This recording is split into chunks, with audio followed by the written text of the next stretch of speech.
I can't do this anymore. I've already cut off 20 heads. It's hurting my arm. Adam Curry, John C. Dvorak. It's Sunday, September 4th, 2016. This is your award-winning Gitmo Nation Media Assassination, episode 857. This is No Agenda.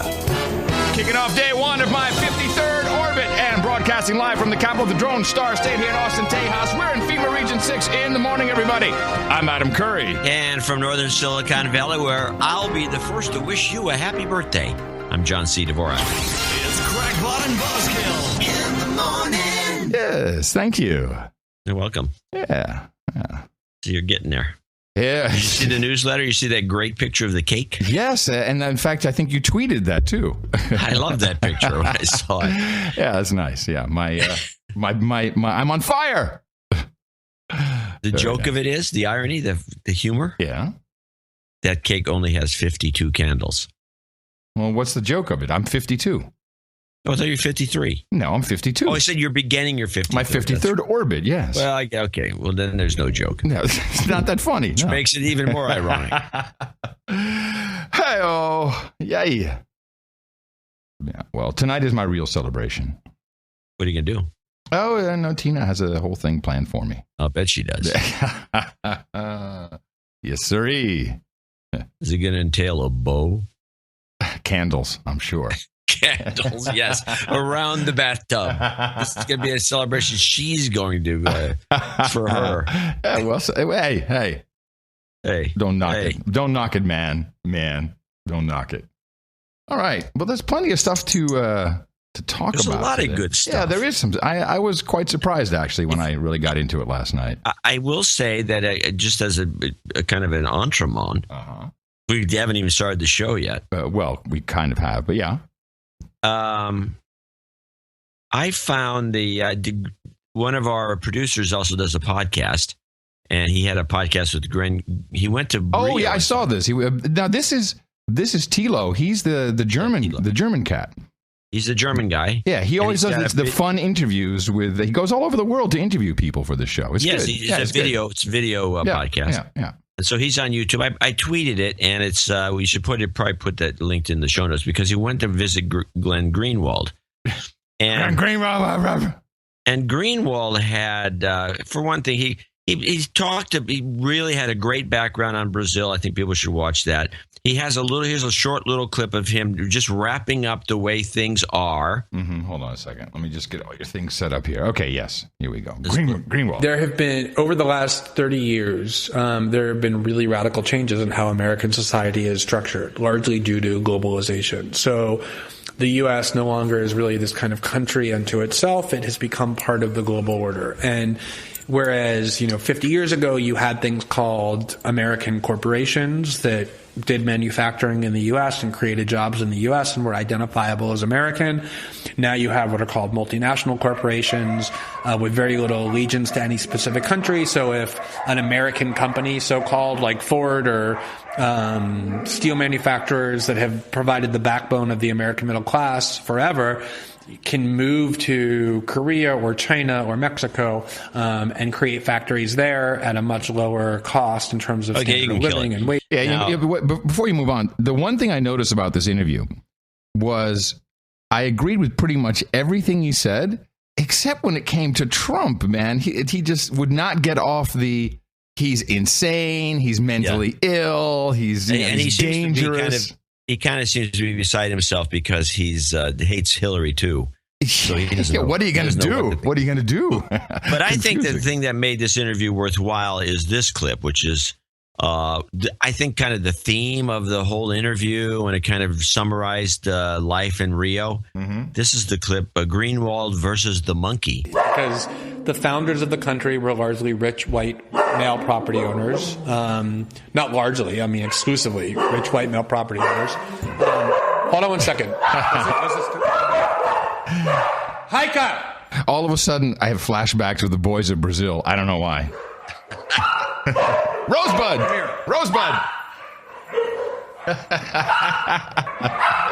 Yeah. We've been gloriously quiet, so we're in our first outbreak. It's fine. Were they nice to you when you came in? Yeah. Were they nice to you? Hold on one second.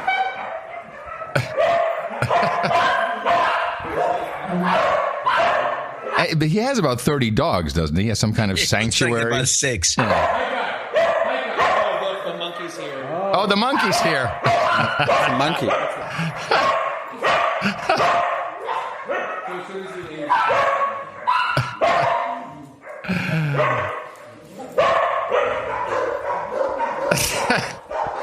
I guess there are certain ways. Our monkey. There are certain ways how to get rid of the monkey, I guess. Well, you feed the monkey and then you spray the dogs with water. Yeah, I made that an ISO for you for the end of the show. Well, see, the ISO is good. I don't know if that was a great clip, though. No, okay, well. In fact, hold on. I think I have a special award for you. That clip sucked. Thank you. Well, you feed the monkey and then you spray the dogs with water. That's our I worst. don't get that, by the way, what he's talking about. What you mean? Why would you feed the monkey? Yeah, I don't know. Maybe it's code, John. Maybe we don't know. Maybe it's code for something. Oh, it could be. We're misunderstanding. Code. Feed the monkey, then spray the dogs with water is code. It's beautiful. Oh, my. Yeah. I like the clip suck thing. That's good. That's good, isn't it? Yeah, the show. That's I think that's let me see. That's Moses Hall. He's done a lot of clips for us. He's a clip meister. I like about Moses' stuff is it's quick. Yeah, and it's boom, boom, boom, in and out. Yeah, very nice. Hey, I was right about something for once. You're right about it a lot. Well, yeah, we discussed Don't say stuff like that. I was right about something that I argued about with you. That's why I'm going to say it. Oh, you're just going to gloat. Yeah, gonna. You recall we had a conversation about the value of those Trump dolls, the statues that were placed everywhere? Yes, and right. Do you remember what I said it was worth and what you said it was worth? Your number was bigger than mine. Yeah, I'd said 20 grand. Yeah. And you said a couple thousand. Yeah, I figure about 2 to 5, maybe. Right. Now, that may have been production cost, but No. There's no way those are fiberglass. Those things would probably cost about, I'd say less than about $500 at the most. Right. So we were talking about actual market value. Yes. Okay. Well, if you want one of those life-size statues of naked Donald Trump, and who doesn't, good news. Who doesn't? One of them will be and who doesn't? Auctioned off in Los Angeles in October. It's estimated to fetch between, you guessed it, $10,000 and $20,000. A portion of that money will go towards an immigration advocacy organization. The statues popped up in L.A., Seattle, San Francisco, Cleveland, and New York. Sure it will. See, these are the people that took my advice and stole the things off the street. Yeah. And I nailed, because we talked about Antique Roadshow, and I think I nailed the value. I think I was spot on. Well, it depends. It's up for auction, and that's the estimated value. Okay. Many times they don't go for that, or sometimes they go for a lot more. Well, yeah, we'll see. So you never know. Yeah, that's true. I think it's still up for grabs, the answer to the question. On this podcast, we love to do media deconstruction, but also sometimes we just like to go straight to the source so you can hear it. John Kerry, I know. You don't have to get all mad that I'm playing a John Kerry clip, but it's only 16 seconds. Oh, that's not possible. Yeah, and he had a suggestion for the media, and as it pertains to terrorism, because terrorism is a thorn in the eye of this administration. I don't know if they're really worried about it or care that people are getting killed, but it certainly distracts from their main agenda. It's very annoying. So Kerry had some choice words to say. If you decide one day you're going to be a terrorist and you're willing to kill yourself, you can go out and kill some people. You can make some noise. Perhaps the media would do us all a service if they didn't cover it quite as much. People wouldn't know what's going on. Yeah, exactly. Perhaps the media shouldn't cover it so much. People wouldn't know what's going on that way. Yeah, I think that's exactly the way it should be, Mr. Kerry. He said people would. What was the thing? What was the kicker at the end? He says the media. I'll play it again. The media shouldn't cover it so much. That way, people wouldn't know what's going on. If you decide one day you're going to be a terrorist and you're willing to kill yourself, you can go out and kill some people. You can make some noise. Perhaps the media would do us all a service if they didn't cover it quite as much. People wouldn't know what's going on. People people wouldn't know what's going on. Yeah. Wow. Okay. You're getting there. That was a borderline clip of the day. I'll take a borderline. That's I understand you don't want to give out a full-on clip of the day right off the bat, but I'm not going to. I thought that was really good. That was a good one, yes. Oh, it made me laugh. It was too bad the quality was so crappy. Yeah, and that I can't help. So there was I think you might have even put it in the newsletter. Or did you email it to? I don't remember where I first heard about it, but there was we have the G20 in Hangzhou. Hangzhou? Is it Hangzhou? Hangzhou. And there was some trouble upon arrival. And there's really been very little about this G20 summit certainly in Gitmo Nation proper here in the U.S. I just haven't seen a lot of news There's been reports. newspaper coverage, and that's when I wrote about they apparently when they rolled a big 747 and the Chinese weren't going to roll up a big ladder for the president, so they made him get out the back with the hired help. I think the situation was a little different. It was where Air Force One was going to be positioned. And the Chinese said, no, you can't park here. You have to move. And I guess eventually we said, no, we're not going to move. When they said, okay, then you're not getting stairs. Because they had, of course, the way we do it is we roll it right up with the front door of Air Force One, ready to accept the stairs. And then you will roll down into the acceptance, crowd and the red carpet and all that. And this clip, you can't really hear it very well. But in the beginning, you hear this Chinese official yelling at a White House woman we're standing under the wing of a United States aircraft. And he says, yeah, that's fine, but you're now at our airport in our country, China. You do what I tell you to do. And apparently Susan Rice was brought to tears, although that's not exactly reported here. But they got a hold of her, too, the twerp. Here we go. Nothing like a brush up at the airport to welcome a foreign delegation.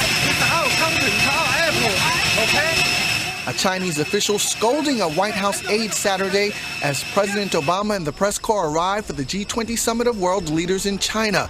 The disagreement over where the press should stand, not the only altercation during President Obama's arrival. Minutes before, out of the view of the cameras, the same Chinese official tried to block National Security Advisor Susan Rice from walking from the plane to the motorcade, possibly mistaking her for a reporter, forcing the U.S. Secret Service to step in. I can just see it. Don't you know who I am? I'm Susan Rice, as she looks up. There is a picture in in the Reuters report of her being consoled by Kerry. She's like a midget compared to him. Yeah, she looks like she's crying like a baby. I also noticed that Kerry is the only guy wearing a blue suit at these events. Have you noticed that? No, I have not noticed that. Yeah, it must be some kind of power move or something. I'm going to wear a blue suit. Everyone's in charcoal gray or black, distinguished. This report did continue a bit about what was accomplished at the G20. The unusual altercations at the airport setting up for an awkward start to what is likely the last official meeting between Obama and his Chinese counterpart Xi Jinping. The two taking up some thorny issues, no doubt, freedom of the press, a last-minute addition to the list. I know that we will have, once again, candid conversations about some of those differences around issues like human rights or cyber or maritime. Tensions have often been high between the two sides over hacking incidents and China's land grab in the South China Sea. But it was all smiles for the cameras Saturday, with at least one thing they both could agree on: cutting greenhouse gases. Earlier, thank goodness. Both leaders formally ratified the Paris Climate Agreement to curb carbon emissions, with the UN's Ban Ki-moon looking on. So did we? I thought that the climate change agreement had to be ratified in Congress and the Senate, or Senate at least. Has that been done? I don't think so. Because the president's sitting there with the signature book and everything. Going, yeah, signed it, ratified. I don't think he can do that. I don't know. That's bullcrap anyway. No one's going to pay any attention to any of this. What the president has done for us, he has signed an executive order. We haven't talked about him in a while. This is one of my favorites. It comes around every single year. He signed this on August 30th. And it is, of course, the continuation of the national emergency with respect to certain terrorist attacks in the United States of Gitmo Nation. And this is what I love so much about how law works in the United States. You mean those attacks in 2011? 2001, actually. I mean, sorry, what am I thinking? Yes. Yeah, I mean, it's that long ago. Sorry. Yes. Consistent with Section 202D of the National Emergencies Act, 50 U.S.C. 16222 Delta, I'm continuing for 1 year the national emergency previously declared on September 14th, 2001, in Proclamation 7463 with respect to the terrorist attacks of September 11, 2001, and the continuing and immediate threat of further attacks to the United States. So 15 years have gone by. Nothing's happened. Because the terrorist threat continues, the national emergency declared on September 14, 2001, and the powers and authorities adopted to deal with that emergency must continue in effect beyond September 14, 2016. Therefore, I am continuing in effect for an additional year the national emergency that was declared on September 14, 2001 with respect to the terrorist threat. This means for the next, I want to predict for the next 20 years that they're going to keep signing this, because now it's gone on so long that whoever doesn't sign it, an extension. Oh, and then something happens. Called out like a dude. Oh, what are you guys risking American lives? Exactly. So now we're stuck with this thing forever. Yeah, and really it doesn't apply anymore. It was only, it only pertained really towards the terrorists of September 11th, 2001, and those attacks. Seem to be dead, most of them. No, most of them are alive. That's the funny thing. Well, yes. If you go by their names and identities, that's true. Well, please, I mean, we remember we found the passport of Muhammad Atta amidst the rubble, so we know that he's dead. Yeah, that was a magical passport. It's the one thing that came out of it. Very, very nice, that passport. Well, I do have a G20 report that came in from RT, just kind of ridiculing the Chinese for, they put on a huge show. There's like a bunch of commercials that were done by the Chinese and very professionally done. And they had some overhead shots of Hangzhou with all the lights, the buildings that got multicolored lights. It's beautiful. Yeah. And I have a clip. Meanwhile, Russia's president is now heading to China, where the 11th G20 summit does get underway on Saturday, the first to be held in the country. And China has done everything possible to make sure the eastern city of Hangzhou sparkles for the arrival of world leaders. Ahead of the event, the city has been given a multi-billion-dollar makeover. People in rundown areas, too, were urged to wipe out cockroaches, mosquitoes and rodents from the streets, we understand. And while all the city's factories have been shut down, too, to stop pollution and keep the sky clear. Local schools have also been given extended holidays, and families have received holiday vouchers to help ease congestion. Nice. Now, I want to mention that the RT pronounces it, and I think wrongly, because the Chinese, I get it from the Chinese stations, Hangzhou. They pronounce it Hangzhou. Wait, let me hear. I want to hear that one again. Hold on. Meanwhile, Russia's president is now heading to China, where the 11th G20 summit does get underway on Saturday, the first to be held in the country. And China has done everything possible to make sure the eastern city of Hangzhou Maybe Hangzhous. I don't know, man. That's Hangzhou. That's a good catch. Hangzhou. Yeah. That must a lot of subtext in the news in today's show. No kidding. Well, something kind of disturbing happened on Friday. In America, we have the long holiday weekend. Is Labor Day weekend? Is that what this is? Labor Day weekend. Labor Day start weekend. wearing white again. What? No, you have to stop wearing white. You can't wear white. Stop wearing white after Labor Day. Yeah. What is the significance of Labor Day? Is this our own May 1st version? Is this it's a May Day thing? Yeah. Is it like a socialist thing? Yeah, kind of. Yeah. It was when the power of the unions was high. They put this thing together. I should look it up and get the actual explanation, but it is what it is. It's Labor Day. So there was the FBI released a memo.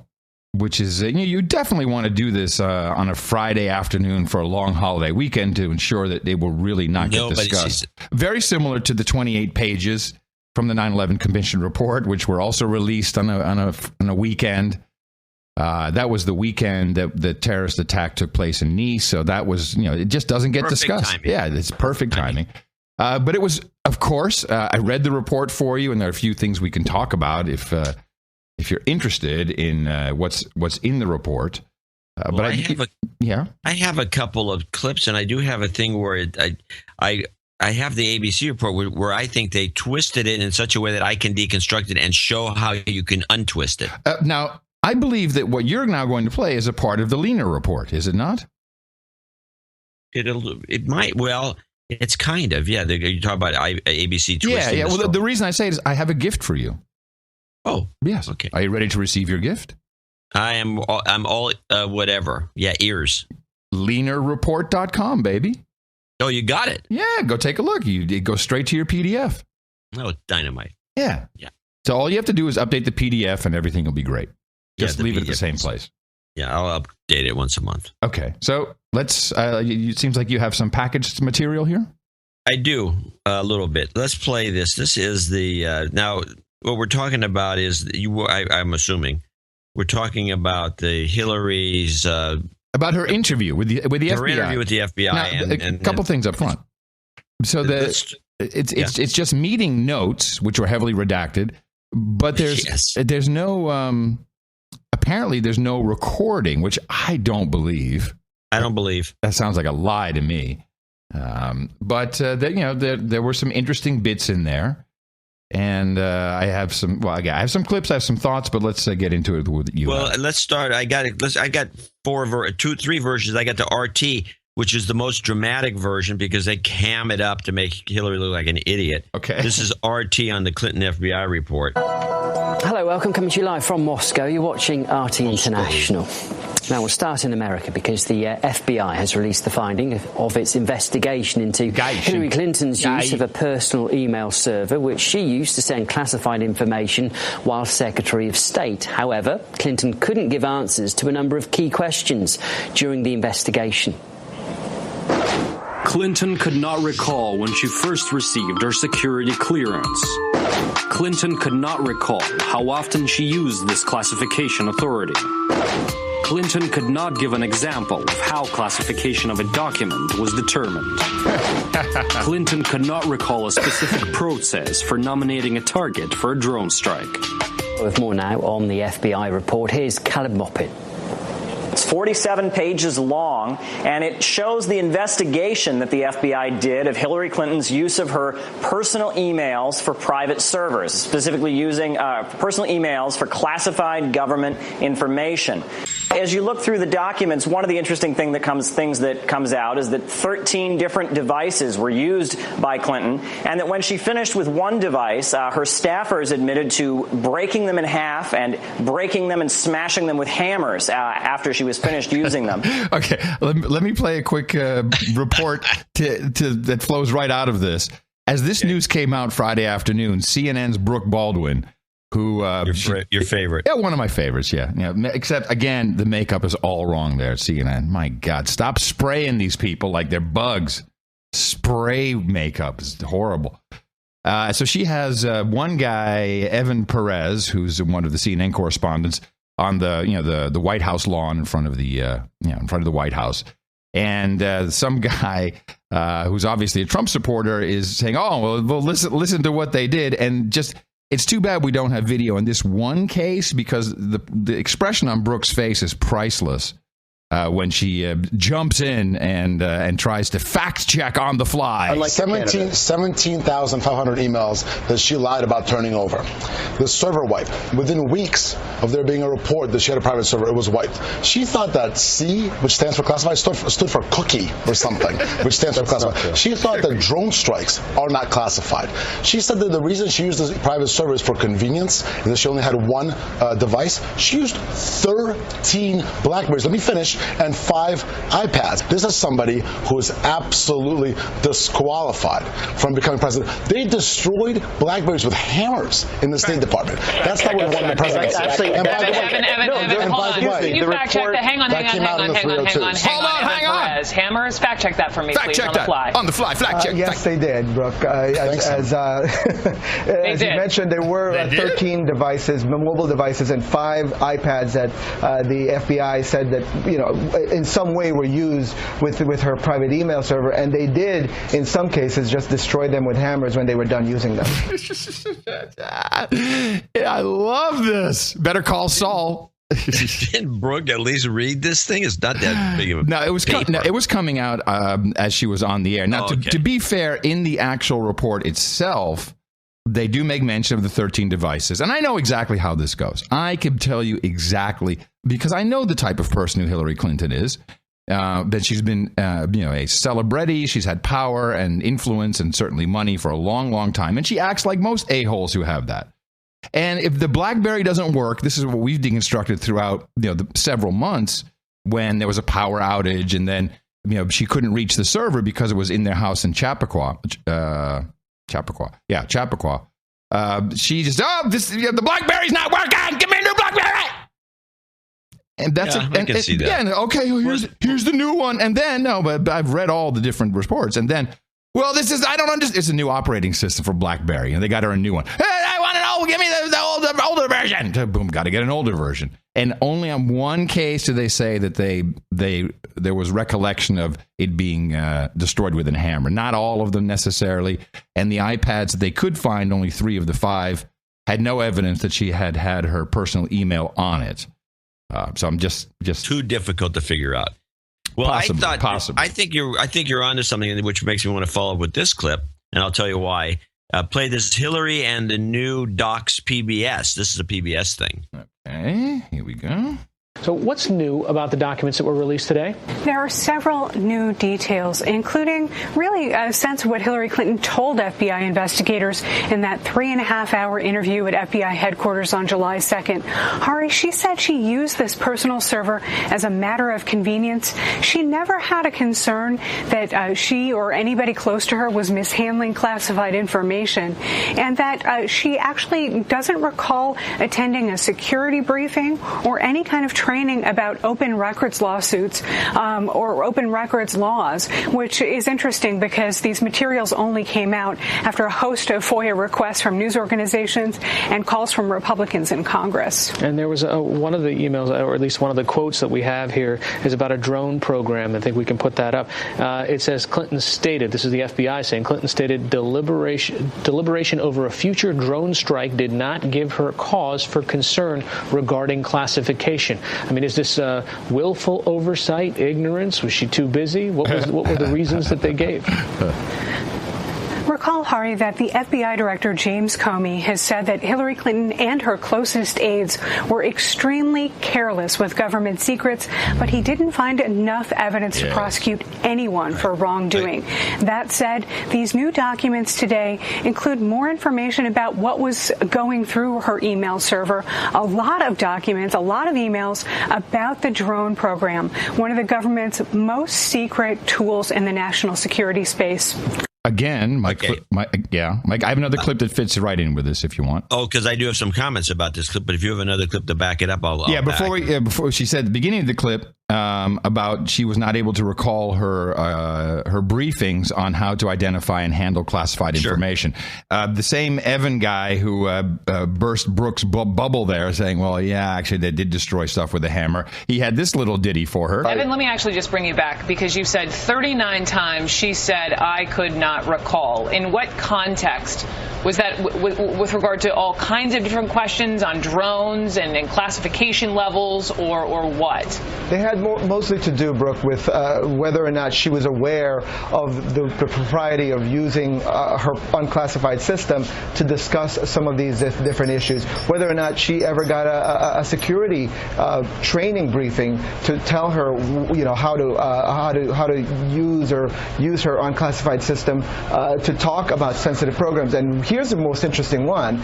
There's a discussion back in 2011 around Christmas time. There's a CIA is planning to do a drone strike. There's some discussion among some state department officials. And what's remarkable is the Secretary of State says that she wasn't aware of what the rules are for handling this type of stuff over Christmas holidays, because as you know, over the holidays people are traveling, they don't have access to their classified skiffs, their secure systems to communicate, and she said she didn't really know there was no protocols for dealing with that. That's kind of shocking, frankly, that you don't know that you can't talk about something so sensitive as a drone program.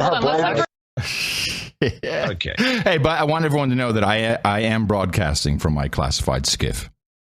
Now, a couple of things I've noticed in this. One is this training thing. You know, you have to know that, and I'm guessing, I could be wrong. I don't think these are personal training. I think there's like a video series you watch. Yeah, like when you go to a gun range, they show you how to be safe, and you have to watch that for 15 minutes. Like when you're a company, work at a company as a higher executive. I'm not pointing the finger at anybody, but you work at a company as a higher executive. I'm not pointing the finger at anybody, and you fail to take the training on how to hire and fire. You fail to take the sexism training that is that you have to take a course. I did. I took the course on how to avoid sexism in the workplace. I know somebody who didn't, not to point the finger. I got very bored with having to wait 2 minutes to pretend I read every page bore I moved on. You and Hillary. Now. Yeah, but I'm a podcaster. Small difference. I'm sure that's you. Yeah, you have the edge on her. Yeah. So now. The other thing that's kind of interesting is I think that the people are kind of missing the point about the drone stuff.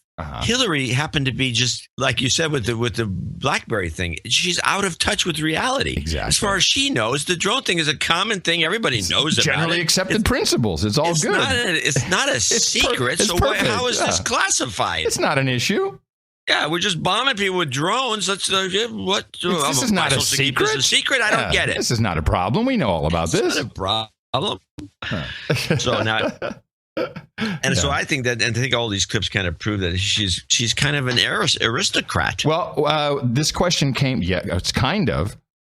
This question came up in the State Department briefing with our buddy Kirby, who is still a moron, and he had a trouble. Coming up with an answer himself. Who are the people who actually would brief someone like Secretary Clinton when one of those in-person briefings happened? And do you have any dates of when those briefings happened? They never happened. The dates on when those briefings might have happened, or if they happened. That is not an uncommon practice, particularly for somebody at that level. And it's usually people that work inside the administrative bureau here at the State Department. So they're State Department employees that provide. Do you have any more specifics? I guess I don't. Oh, I'm sorry, don't have it. You know what I find odd? We have this video, which of course we've played this many times, where she is being interviewed and she receives information that Gaddafi has just been killed. In fact, I'll play that just so everyone remembers what her response was. So, that is the land of unconfirmed. Yes, we came, we saw, he died. We killed him. Now, she finds out, if you watch that video, by Uma handing her a BlackBerry. Why have I not found this email anywhere in the WikiLeaks? Because that is clearly on her BlackBerry. We know her BlackBerry was configured either for her Clinton email, but if it was her state email, which I doubt, then we should have that. She received a message that said, we got him, we killed him, or something. I have not been able to find this.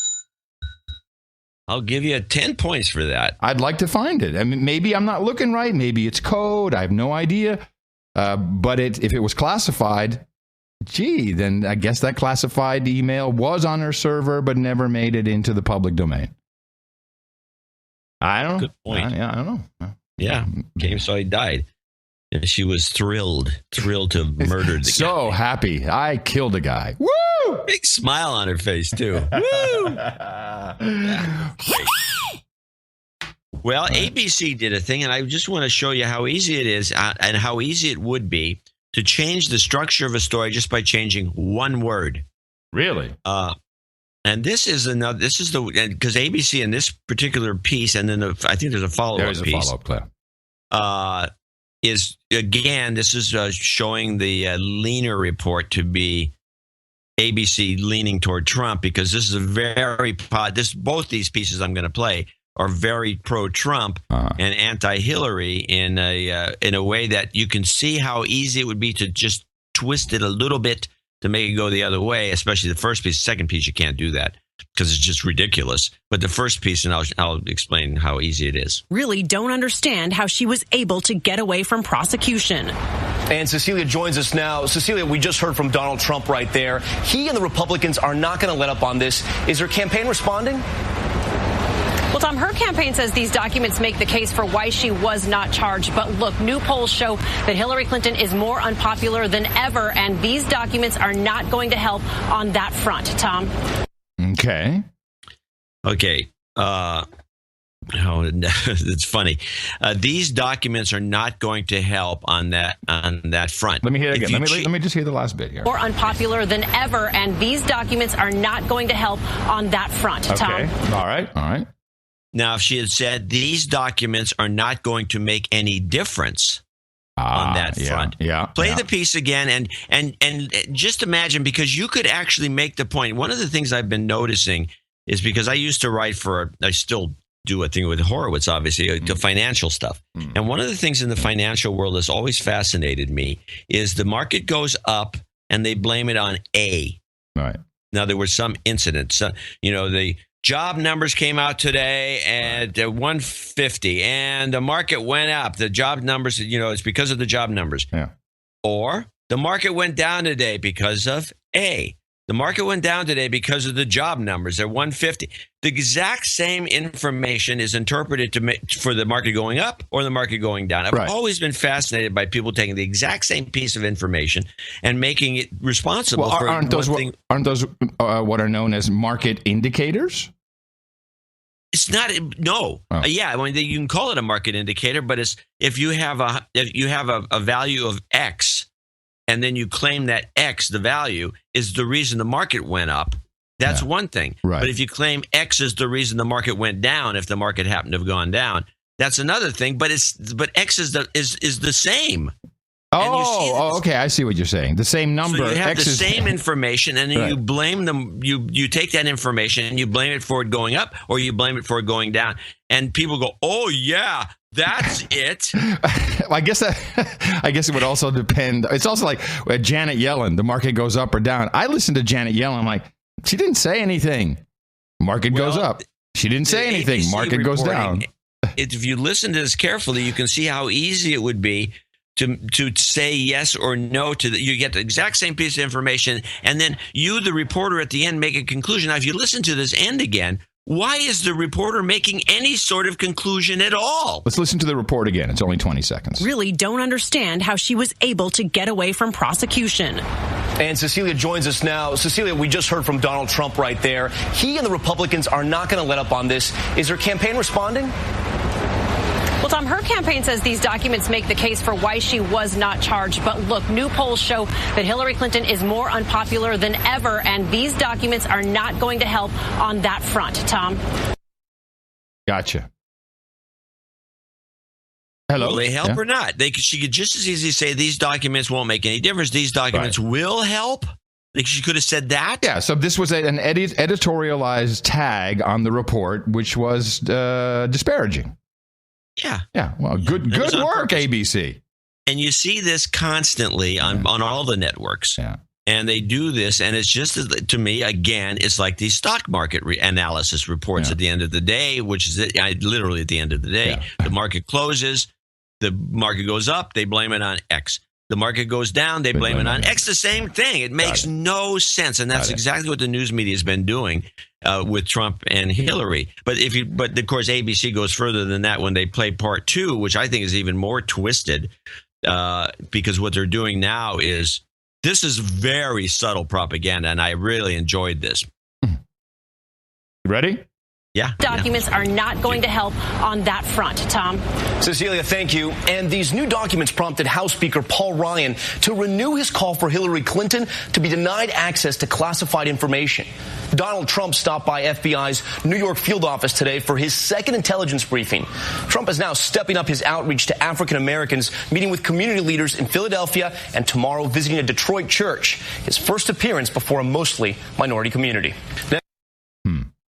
Now, what we have here is just a quick bite on Hillary. She shouldn't be given classified material. And then they cut to a video of a bunch of these, SUVs going by, because it's saying that Trump is getting the briefing as they're bitching about Hillary shouldn't get the briefing, even though she gets it. Yeah. And it was just like the juxtaposition was like, Hillary shouldn't get the briefing. Meanwhile, old Donald's here getting the briefing. And I just thought it was outrageous reporting. But I've seen most news networks do this in reverse. Trump's an idiot, but Hillary's handling it right. So it's, in a way, it's refreshing to hear this from a mainstream outlet to at least switch it up a little bit. Deconstruct the other way, yes. Yeah. Well, I'm also, I'm really thinking now that the press is, there's a sales call going on. Let's put it that way. The press is angry that Hillary has not done a press conference. Yeah, they're getting murky. And I was thinking about this, and somebody pointed out wisely on one of the lesser networks in the middle of nowhere. They said, "Why is she giving one? They're useless. They don't prove anything. They don't do. They don't give us any greater understanding of the candidate. It's pointless." I think that's probably true. I don't think that's the reason she's not doing it, but it is kind of pointless. But on the other hand, you got this beat with Hillary. You need material. You have to write something up every day because you're just with her, and you got to come up with something. A press conference, at least you can ask a question and look like you're doing something. It's bad for the press. I have two clips here. CBS this morning is they're mad, perturbed, and they had Kaine on. Poor Kaine. Poor Tim Kaine. Kaine. Yeah, Kaine is not. Kaine. And he was obviously brought in to run interference, and he's just swimming, but he's kind of treading water, really, is what he's doing. So CBS this morning had the vice presidential nominee for the Democrats on, and they started badgering him about the lack of press conferences, and he came back with some unsatisfactory answers, as you can imagine. Senator, this was Donald Trump's first meeting with the head of state as the nominee, and he immediately opened up the floor to reporters for questions. When will we see Hillary open up the floor and take questions from reporters at any event? Well, you see questions from reporters every day. She does. She talks to the press everywhere she goes.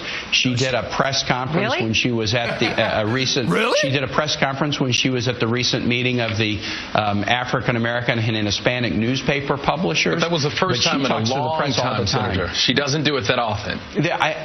Well, look, I don't see what the massive difference is between a press conference and talking to the press everywhere you go. Oh. She talks to the press a lot, and I've been with her when she's talked to the press.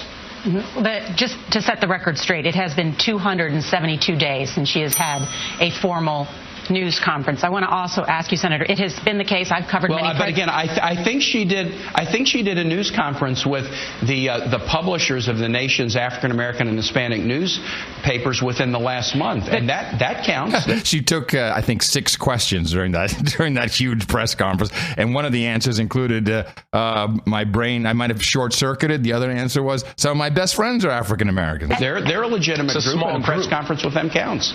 The New York Times recently reported, and this is true, and I've covered, that unlike any other presidential nominee in history, she is not allowing journalists to accompany her on the plane, the campaign plane. This is something that has been standard since I've covered presidential campaigns. Why is that the case? Do you believe in transparency? Do you think this will change? Well, I'm going to use my own example. I'm traveling too, and I travel in a small plane, and the press travels in a plane with me. We're not on the plane together, but that's going to change in about a week. And I think that's fairly common. I guess the bigger plane's coming in. He can't wait. These small planes, how annoying. Give me a G5. During campaigns that you often fly in small planes, and then you get into the end, you start flying in larger planes. If you get the larger plane, then you know you're good to stay. If you stay in the smaller plane, Mr. Kaine, you may want to reconsider your nomination. So I think that is something that, as we get into the thick of the campaign and Labor Day, that is going to change. I don't even think Donald Trump allowed the American press, to go with him yesterday when he went to Mexico, which was highly unusual. Unusual? What? Yeah, if you're the president, it may be unusual. Man, his head's in the wrong place. And there's this video floating around because the press, I have a couple of articles here.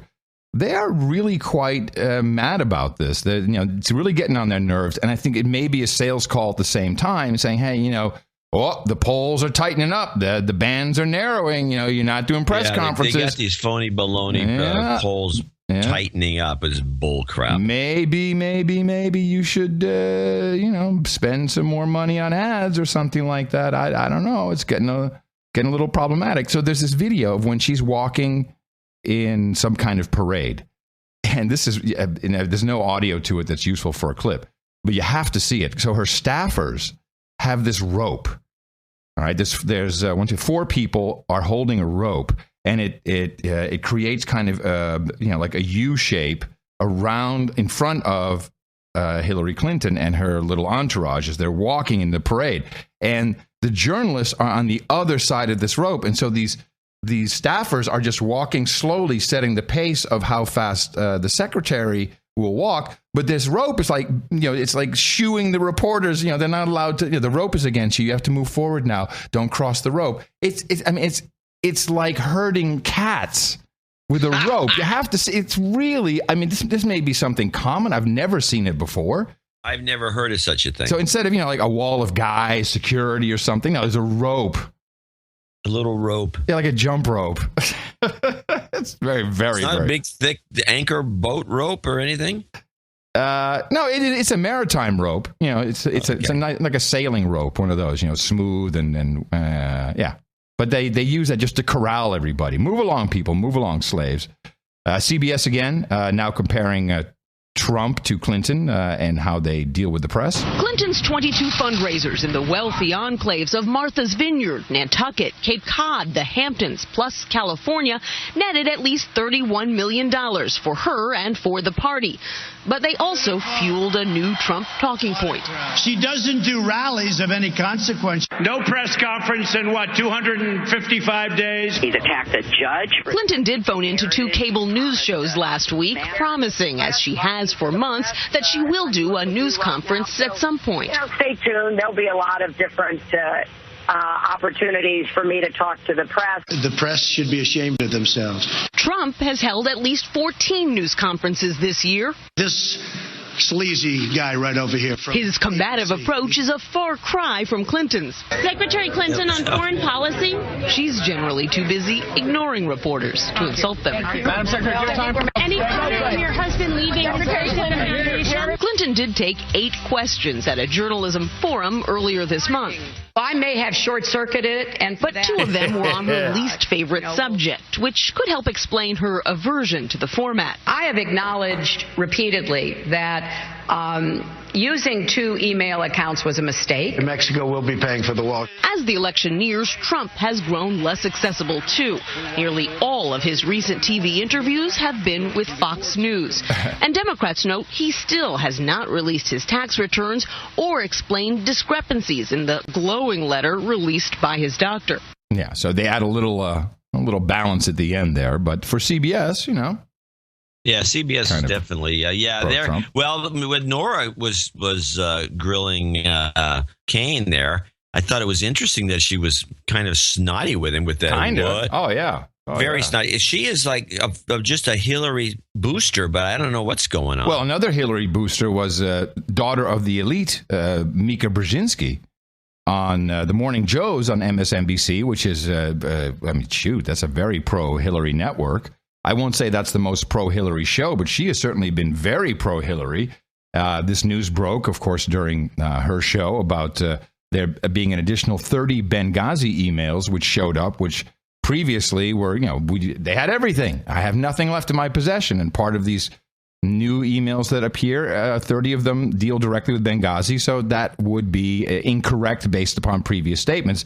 Mika did not take kindly to this. No, I think it would make a difference, but I think the email, the home server, the foundation, I think it's all part of the baggage that the Clintons have lugged across the landscape of this country for 30 years. I don't think it's one specific thing. I think it's just an additional But you know what, thing. people, when they get out there in the ether in today's headline, it's 30 emails, Benghazi hidden. That doesn't help. Sorry, 30 missing emails about Benghazi? That just doesn't help. It's still mushier and gushier. No, it's not mushy. It's mushier than Trump's soundbite. The people negative, are not that dumb. Not a matter of dumb. The Trump, what's baked in, people go, yes, she's untrustworthy. We get it. What's baked into Trump is he's dangerous and unstable. Well, that's unstable, true. Trump's untrustworthy. She's not changing untrustworthy. I'm just saying what we've been saying for over a year, even further, is that the email thing is big. It needs to be answered to. It needs to be completely transparent from the get-go. I guess she couldn't push the State Department to move along and get those emails out. I mean, what is... I see where we have a little comic relief coming up, though. Yeah. We do. Yeah, we do. Yeah. This is a woman scorned. Yes. Oh, hell yeah. And what's happened, I think happened when Hillary ran against Obama. I think besides her being kind of like aloof and standoffish, and then kind of, turns the charm on and off at will and is coldly, and she's can't sweat. I think the people that she surrounds herself with are probably snoots. I think it gets on people's nerves after a while. I don't care how much you support her. If you're constantly trying to cover her and you keep running into these roadblocks and this other nonsense and then lies. Here's something it gets to you eventually. I've identified something with powerful women. And this goes back to my company, which had New York, and we eventually took public on NASDAQ. And one of the top executives, so we acquired a lot of companies. And so your company gets bought. Hey, you're now a VP. It's a great way to do business. And this woman, Susan, she was like in her mid 40s, and she had a consulting company, and she had a couple of clients. So she was acquired with her consulting company, basically her and her staff. And the way her staff was trained to treat her was, I think, and it's probably something to do with New York a little bit too. It was just like she was Anna Wintour, like she was the editor of Vogue magazine. Because, time for Susan's lunch. Oh, well, we're in New York. Most people go out. You go to the deli. Maybe you go to a restaurant if you got some clients, or you bring something back in the office. You eat it there, whatever it is. No, the conference room would be booked. And they would set up her lunch in the conference room with china and silverware, the proper no plastic knives or forks, cloth napkins. And she would just be in there, and then she'd have her lunch, and her little minions would take care of her. And that is part of the female power process, which is undeniable, but just as creepy as men have these issues. Yeah, well, I think that goes on with Hillary. Yes. So when you're talking about who's around her, it's a bunch of suck up and yes men, yes women. Meanwhile, Judicial Watch won a lawsuit, and the lawsuit was that they wanted to have Hillary Clinton testify under oath. The judge said, well, what we're going to do is we won't bring her in. You can't do it in person, but you can write down 25 questions, and she will have to answer those questions under oath, but it can be written. And I don't think this is discussed very much. This will definitely. No, I think I've never seen a mention of it, actually. Yeah. It's Zero Hedge. Zero Hedge. Yeah, exactly. They're the ones who keep bringing stuff like this into the public domain, but nobody pays attention. So there's a couple of. I have the list of 25 questions. If you want me to highlight a few. Yeah, if you have, I've looked over the list. I didn't bother to find any that. I thought they were all pertinent, good questions, but I never thought that pick out the top 5. In a 60 Minutes interview aired on July 24th, 2016, you stated that it was recommended you use a personal email account to conduct official State Department business. What recommendations were you given about using or not using a personal email account to conduct official State Department business? Who made such recommendations? And when were any such recommendations made? So that is, trying to bring Colin Powell into the fight again. As she's very clear that Colin Powell pulled her aside and said, his idea. Yeah, he's it. Even though Colin Powell wasn't even in the office when she got there, it was Condoleezza Rice. Yeah, and also it's a little different from having an AOL account versus your own email server. After President Obama nominated you to be Secretary of State and during your tenure as Secretary, did you expect the State Department to receive FOIA requests for or concerning your email? So really pounding on that. This was interesting. On June 28, 2011, you sent a message to all State Department personnel about securing personal email accounts. In the message, you noted, quote, recent targeting of personal email accounts by online adversaries and directed all personnel to avoid conducting official department business from your personal email accounts. Why did you continue using your ClintonEmail.com email account to conduct official State Department business after June 28, 2011, when you were actually advising all State Department personnel to avoid doing so? Uh-oh. That's bad optics. I saw that one. My thoughts on that is, although she won't admit it, I believe that she didn't even write that memo. This is of course she didn't. No, of course she didn't. But what is cool is there's an email address, and I have to find it here, which apparently is an email blast address, and you can send, by sending email to that, I don't know if it still works, it'll send email to the entire State Department. I thought that would be fun to... Oh, there was a blast address on there? Yeah. Oh, we should tell them to listen to the No Agenda show with a quick email. Let me see if I can find it here. It was... actually, maybe I have. Let me take a look at the. Everybody's got blast address. I wish people would send them to us so we could solicit more listeners. I think I have it here. Hold on, I have the blast address in the actual FBI document. Let's see. I think I actually highlighted that because I thought it was very funny. Hold on, is it here? Well, let me just read. We'll hit it. Let me just go on. We'll do it later. There's a couple of things I highlighted. The first thing I thought was, and the report actually kind of discredits, in a way, what the Republicans have been after with this, with this email thing, particularly as it pertains to what the FBI director said, that there really was no malicious intent. So if you really, and these are almost footnotes in this document, which is redacted in some weird places I want to talk about as well.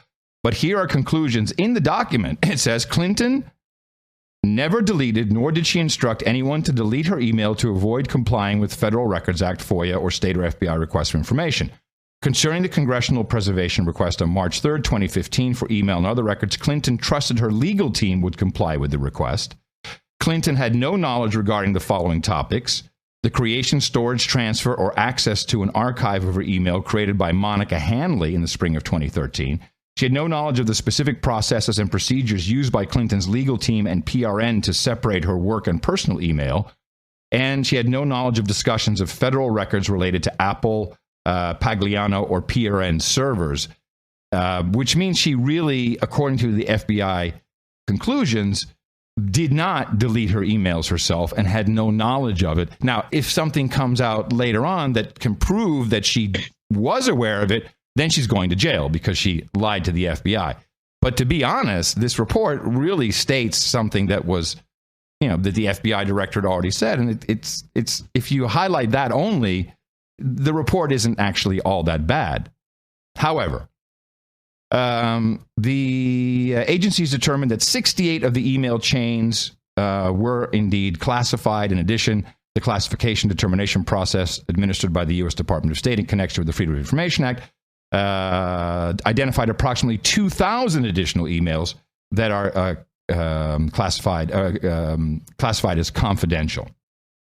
The first server that was installed in 2017 by Justin Cooper, at the time an aide to former President William Jefferson. It wouldn't be 2017. 2007, I'm sorry. The first server was, I thought this was fun, no one's mentioned it. It was an Apple OS X server on a Mac Mini. That's kind of Mac Mini? Yeah, That's great. I ran one of those. If you get the Mac Mini, I don't know if they still make that. I don't think they make the OS X server edition anymore. But yeah, you could run your email on that. It's pretty decent. I thought that was... No one's mentioned this. Hail Apple. This is good news. Yeah, you'd think the Apple people would. Now, her BlackBerry addresses is very disturbing.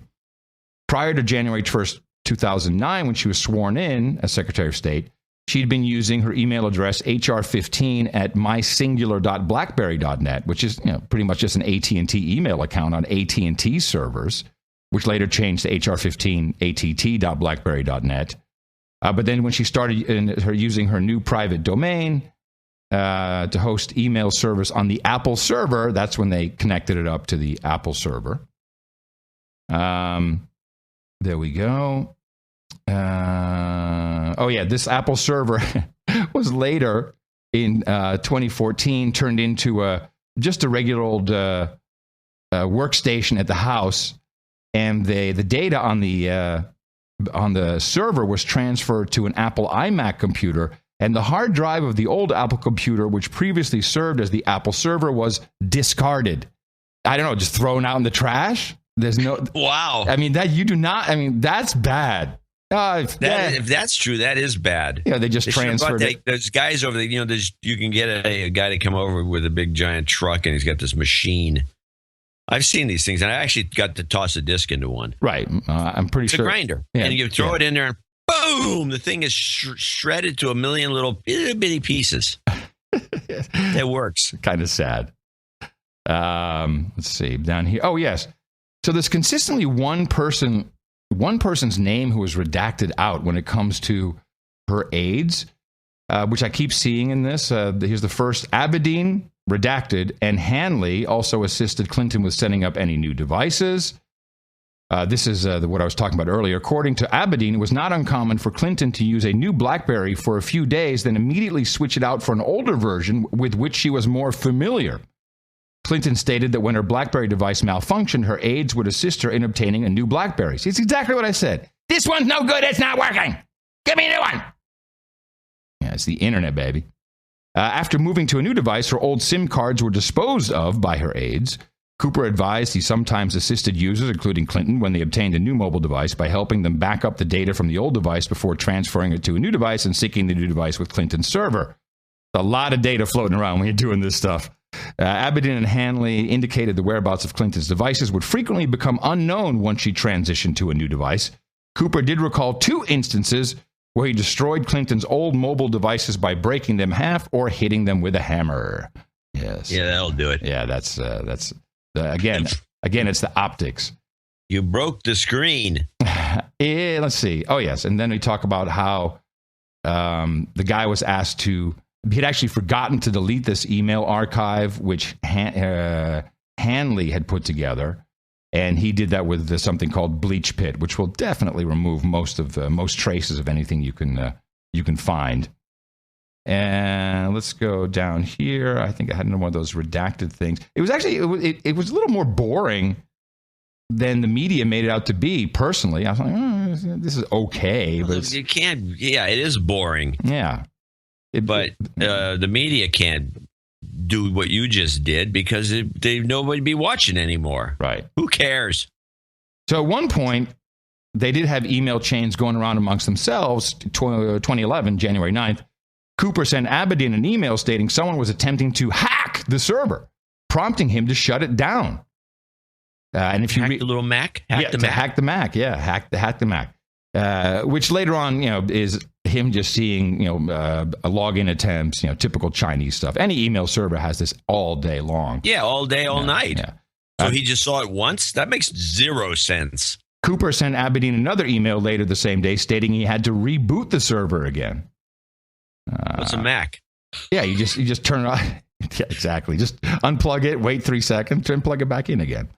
The FBI's review of available Internet Information Services weblog showed scanning attempts from external IP addresses.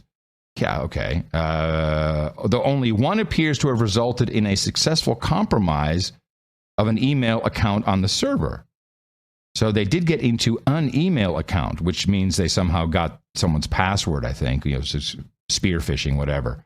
Or you get however, you could just do it with a hard, just a calculation. You just brute force, trying different passwords. Brute force. Yeah, brute now, force. Forensic analysis noted that on January 5th, 2013, 3 IP addresses matching known Tor exit nodes were observed accessing a user email account on the Pagliano server, believed to belong to President Clinton staffer Redacted.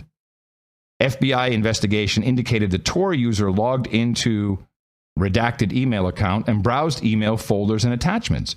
When asked during her interview, Redacted stated to the FBI she is not familiar with nor has she ever used Tor software.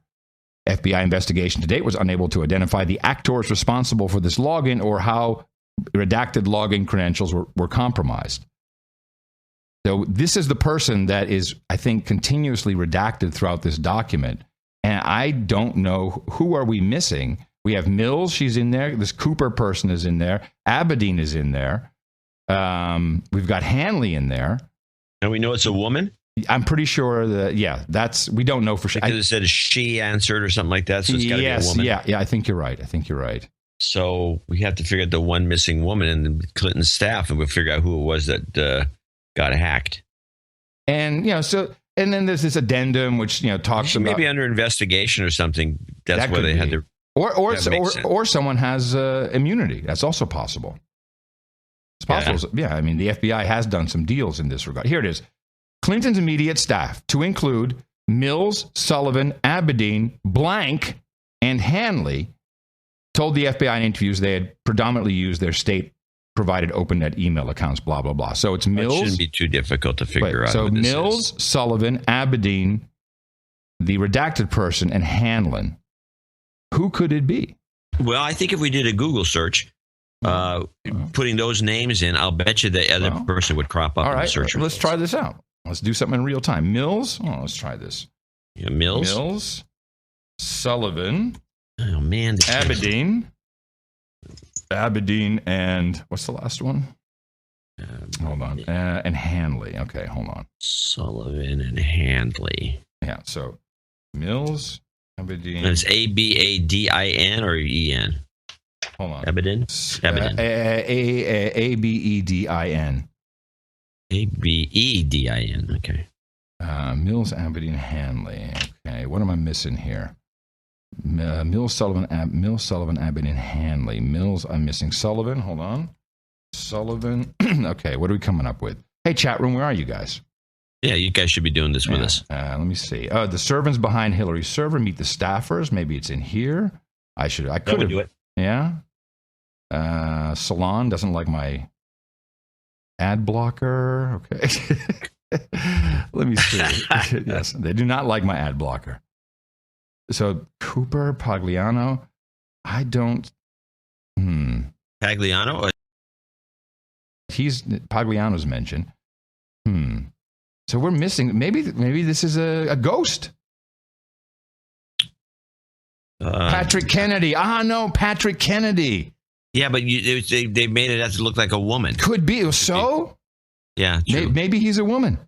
Remember we were talking about someone getting thrown under the bus? And it was either going to be Mills, Sullivan, but I think Kennedy may get it. He's a dude. Get rid of the dude. Oh, right. That would make nothing but sense to get rid of the dude. Get rid of the dude. You're toast, man. Yeah, exactly. Get rid of the dude. Huh. Could be. Unless somebody can come up with another name, we're going to stick with this guy. All right, we'll stick with him. Final clip before we take a little break here. This is, why is this clip not loading? Oh, hold on a second. What's going on, clip? Here we go. I had RT's take on the, hey, what's going on, RT? That's weird. Well, let me play it from the, wow. Oh, could not be opened. Oh, okay. Well, I guess I don't have it. I guess that got corrupted somehow. What was it? It was RT's take on the 58 page. It was funny. One of those, the way they edit stuff. You know how they do that. All right, well, I'm sorry. That's a corrupted clip. I did get my millennial clip redone, though, so we could do that later, for sure. What? Oh. Yeah. Yeah, the classic. Let me see. I have a couple other things I need to talk to you about. Oh, yes. Here's the one last thing I wanted to say before we take our break. Anthony Weiner. So all of a sudden, he's out. He's screwed because he's been sexting again. But hold on a cotton picking minute. A cotton picking? Cotton picking minute. This picture he sent was sent in June of 2015. They were holding on to this in case they needed a distraction, John. They've had this for a year. This photo has been in someone's possession. Photo of him holding the camera with a stupid look on his face? With his hard on and the kid on the bed, the most recent one. Oh, that one. I haven't seen that one, actually. Well, that's the one. That's the big one that was the problem. The one that that was the problem. And that was from January? June 2015. So it was over a year. Yeah. Wow. It was actually Tina who said, hold on a second. What is that? They have this. No, she said, hold on a second. This guy texted me this over a year ago. So Tina didn't say that. No, but think about it. it was getting really hot and heavy. We had to have this. We had to have the news. I mean, it's so well timed with these Clintons. We need to get this FBI report out. This needs to go out. Labor Day weekend. We need Labor Day weekend when no one sees it. We need big noise. Only two assholes work on that Sunday. And who gives a shit? It's a podcast. And who cares what they have to say? Yeah. So I'm thinking, it's like, you know what? Screw it. Let's just throw him under the bus. And look at the headlines. There was nothing else. There was no talk about anything else except him. And of course, it softens, gives a little sympathy for Uma, who is, I think, a marked woman. I think she's in trouble with a lot of what, how about just her 3 jobs at the same time? I'd love to work for the government and for the Clinton Foundation and for the commercial organization Teneo, which was set up by the Clinton Foundation co-founder. Triple dipping. Yeah, I'd love that. Absolutely. Yeah, I would too. There's a lot of money coming in. That's fabulous, really. Well, that is the find of the day. I'll give you another 10 points. I'll take that 10 points. But what's sad is they've now used up a distraction. Right, they used up. So what's going to happen next? They're down one distraction. What now? Well, they're down one, but they have set themselves up for the big distraction. Come on, we talked about it. What? He's going to kill himself. Two to the head, gun in his left hand. Yeah. Or something. Yeah, that's probably it. We talked about him killing himself a long time ago. Now that I know that they actually set him up and just completely abused the poor guy. I mean, the guy's a schmuck, but come on. They really just, you know what? Screw that guy. Screw him. And then the setup is perfect. Oh, he's so depressed. It's such a problem. Boom. So this could happen just at the end of September. Whatever Julian Assange says he's going to when Assange breaks out some new material, then boom, this guy's better. If I was him, boom, I'd be moving to Idaho and looking for a cabin. Yeah, and the thing is, it's not even going to help him to avoid small aviation aircraft, canoes, and hot tubs. It's going to be with a gun. He's going to shoot himself. I feel really bad saying it, but this is... You should feel bad, but you know it's a fact. It's historical analysis of these people. If they sat on this information for over a year just for timing purposes, this guy's toast. Yeah, because you're right. It's the last because they used up. They could have sat on it longer and then brought it out whenever they felt like, but no, they had to do it now. So now we have to wait. This is terrible. This is like a horrible. This is worse than House of Cards. Yeah, poor guy. Well, yeah, that poor guy. Sometimes reality is so much funnier. Well, I don't know it's actually not funny, at least the way I see it, but it's amusing. I agree. Okay. And with that, I'd like to thank you for your courage and say in the morning to you, John C., where the C stands for Clinton Apple Server, Dvorak. Well, in the morning to you, Mr. Adam Curry. Also in the morning, all ships at sea, boots on the ground, feet in the air, subs in the water, and all the dames and knights out there. Oh, in the morning, everybody out there in the chat room, noagendastream.com. Good numbers today, record numbers. Good to have everyone in. I also want to thank Jay. I'm sorry? There's nothing to do other than listen to our show on Sunday, holiday weekend. You're right. I want to thank Jay Moon, who brought us the artwork for episode 856. That was the EU Gougers episode. And this was nice about his art. There weren't a lot of submissions, but at the very end, we were looking at some Google suggestions, and one of them was Clinton is toast. And he had the toast up in like 10 minutes later. It was Clinton on a toast. And it fit. It was nice. I liked it. It really worked well. It felt good. Yeah. And and considering nobody else sent anything in, it was easy to pick. NoAgendaArtGenerator.com. Please check it out. Check out what our great artists do. And if you feel like submitting, go ahead, do it. You never know. If it's not used for the show album, could be used in the future. Make sure not to put a show number on it because then it can't be used in the future. Yeah. You're taking one shot and that's it. That's no good. No. And make sure that the typeface is big enough that it's kind of readable, because it does get shrunk a little bit. Yeah. And keep our pictures. That's important. Yeah. Keep our pictures off of the art. That was we banned ourselves. Yes, one of our original from the rules. Art probably 5 years ago. Yeah. And every once in a while, somebody goes back and I think they look at the old stuff and say, "Hey, I have an idea. Look at they're using their own. How come nobody's doing that anymore?" And then they send a picture with us or one of us. So that's immediately rejected. And also don't make it so it's like gruesome. I'll reject anything that's remotely gruesome and or just unattractive. Yeah. I don't want to cringe when I see the art. So some tips for the artist. Nice. We have a few people to thank. Executive, associate executive producers for show the 857, I believe. Yeah, 85 or 7. 85 or 7. And starting with Dame Pamela in Allegheny, New York, it came with $520, and which is 10x the birthday donation. Oh, wow. How nice. Yeah, she gave you 10 kisses. Aww. I would like to wish Adam a happy birthday. 10x. Ooh. Can I get, and she just, that's it. She says, can I get some sucking in soot, chemtrails, and the little girl, don't eat me, Hillary. Hoping for many more happy and healthy years to come, Adam. Okay. Signed Dame Pamela. What does she want? Sucking in soot, chemtrails, little girl, don't eat me. Yeah, I think we can do this. Sucking in soot. Maybe she wanted the song. Does she want the song or just the sucking in soot? I think she just wants sucking in soot, but you can put the song at the end of the show. Yeah, we'll do that. Okay. Let's see. Where are we? Don't eat me. That's all? Oh, chemtrails. That's what she wants. Okay, here we go. Chemtrails. Please don't eat me, Hillary Clinton. Oh, that's a different one. That's the alternative. Karma. Yeah.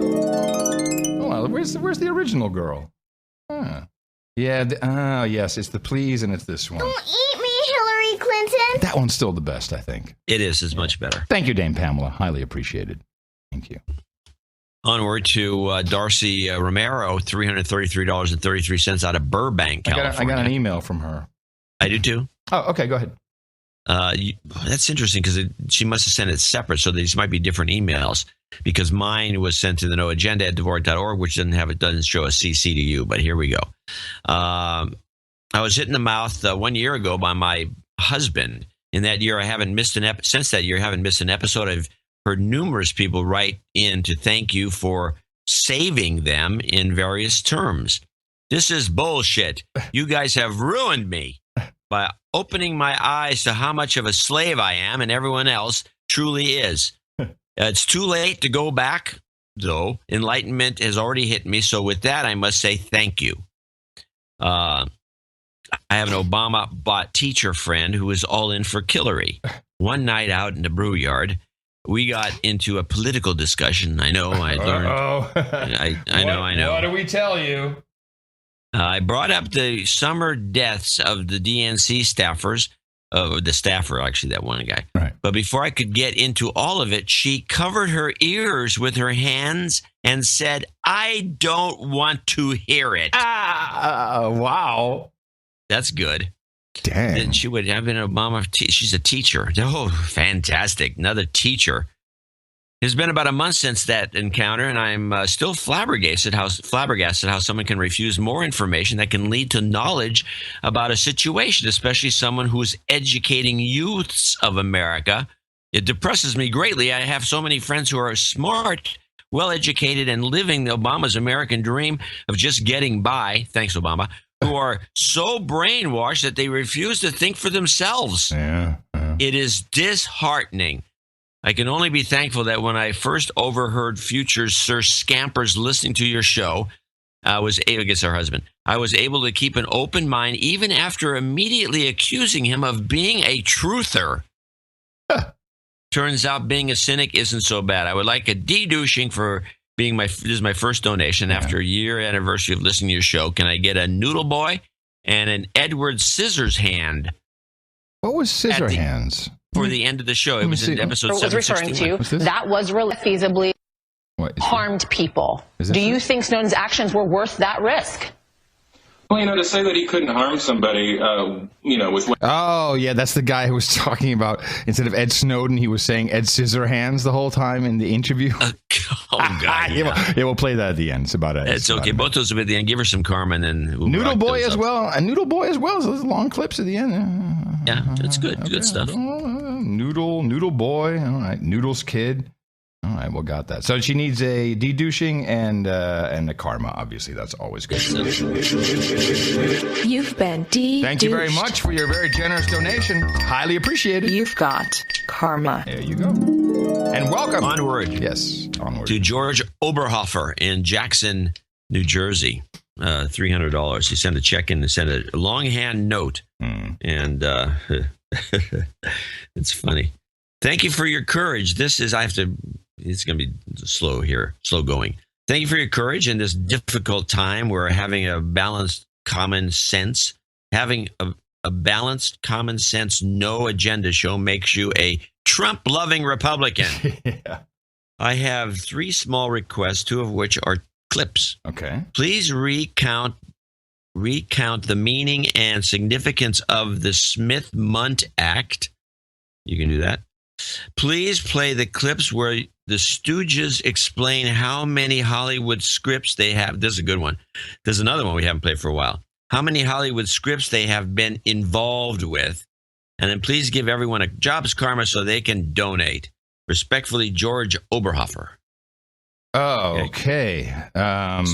Quickie on the Smith-Mundt. That's you. The Smith-Mundt Act was originally, I think, brought into law in the early 70s, and this was after the Church Commission, where we found out that the CIA had all kinds of agents and contacts with high-level reporters and people in the news business, newspapers and television. The newspaper people were working for the CIA. And they also had CIA agents sometimes working in those positions. And still do. This Mr. Smith and Mr. Mundt said, okay, here's new rules. You may not create any propaganda against the American citizens. And in the 2013 military, what is it? What is it called? The NDAA, I think. Yeah, the National Defense Authorization Act. Thank you. In that, as a subclause, because, of course, today's media is internet, there's no way we could comply with not propagandizing at least some American citizens. They're on the internet, for gosh sakes. So that was repealed. It was repealed in its entirety under the cover of night, buried away in one little section of this huge document, which is really more about $600 billion. And therefore, it is now no longer illegal to create propaganda against the American citizens. And I believe it is pretty much happening. Well, I think it was happening before that. Yeah, but now at least it's legal. So it's just been nuts. What was the other thing she wanted? Yeah, and play the clips where the Stooges explain how many Hollywood scripts. This is those script fixers. Yeah, that you had. Yeah, I can play that, right? This is from the Lear Foundation. Yeah, Martin Kaplan explains how the numbers work in Hollywood. So in the course of our work, this is in the 2 years, 11 to 13, 335 storylines that we worked on have been aired. We've worked with 35 networks in the past 4 years, 91 different television shows. And that is for global warming, all kinds of other things that they put into all the scripts. Propaganda. All the propaganda gets in there. Well, yeah. And then everyone's jobs karma so they can donate. Jobs, jobs, jobs, and jobs. Let's vote for jobs. You've got karma. Nice. Thank you. Merci, George. Yeah, that was good to bring that one back. I forgot about it. Yep. A lot of stuff. We bring stuff back. Meanwhile, dropping down to associate executive producers, Dame Astrid, our buddy, our Tokyo. Yeah. She's the Dame. She's the Baroness of Tokyo. Duchess, I think. Could be Duchess. I think you're right. Yeah. No. Yeah, Duchess. 250, 252, 252, 52. That's 252 your age, 52 your age. Huh? Hey, nice. Thank you, Dame Astrid. Happy birthday, Adam. And stop fretting about the hair. You will always be beautiful with or without your hair. Oh, thank you. So you can shave your head. I think that's what you should do. Okay. I'm on it. Dame Astrid and Sir Mark, Duchess and the Duke of Japan are all the disputed islands of the Japan Sea. I'm going to give you guys a karma because you always are there for us. You've got karma. Thank you. Need to go visit them. Adam Anderson in Anaheim, California, 252. Oh, also nice. Thank you. Doom. Sending you 252 to say happy birthday to Adam and get a shameless plug for my new product, Drip O. Drip-O. Drip-O. Our new slow drip. Wait, no. Oh, I thought it was going to be something else. Like, have the allergies brought you down in Austin, Texas? New Drip-O stops the drip coming out of your schnoz. No, it's cold brew coffee maker found at GetDrippo, GetDrippo.com. GetDrippo. Slow cold brewed coffee. That's got to be good stuff. Oh, thanks, Adam. Here's some coupon codes, and he gave you a coupon code for your birthday. It's a gift. Oh, thank you. So you get a cold brew coffee maker. This is nice, this Drippo. 2-in-1 travel ice drip coffee maker and tumbler. Give him a karma. Yeah, good luck with that. Looks nice, man. Sure. You've got karma. Okay, thank you for the codes. Onward to Sir James Coates Black Knight of the No Agenda Show Roundtable and Baron of Dudes Named Ben and Henrico, Virginia, 200. Okay, ITM Crackpot and Tubbs. Sir James Cates. Or Crockett and Tubbs, sorry. That's a reference to an old show. Miami Vice. Sir James Cates, Black Knight of the No Agenda Show Roundtable and Baron of Dudes Named Ben here. Been a boner for a while. Time to address my lameness. Dr. Drew diagnosed me as a boner. Please give me a shout out to my new fiance, Robin. And please play me a Too Good to Be True, 2 to the head, and take that to the bank. And the karma? Mine as well. It's almost too delicious to believe, my friend. You can take that to the bank.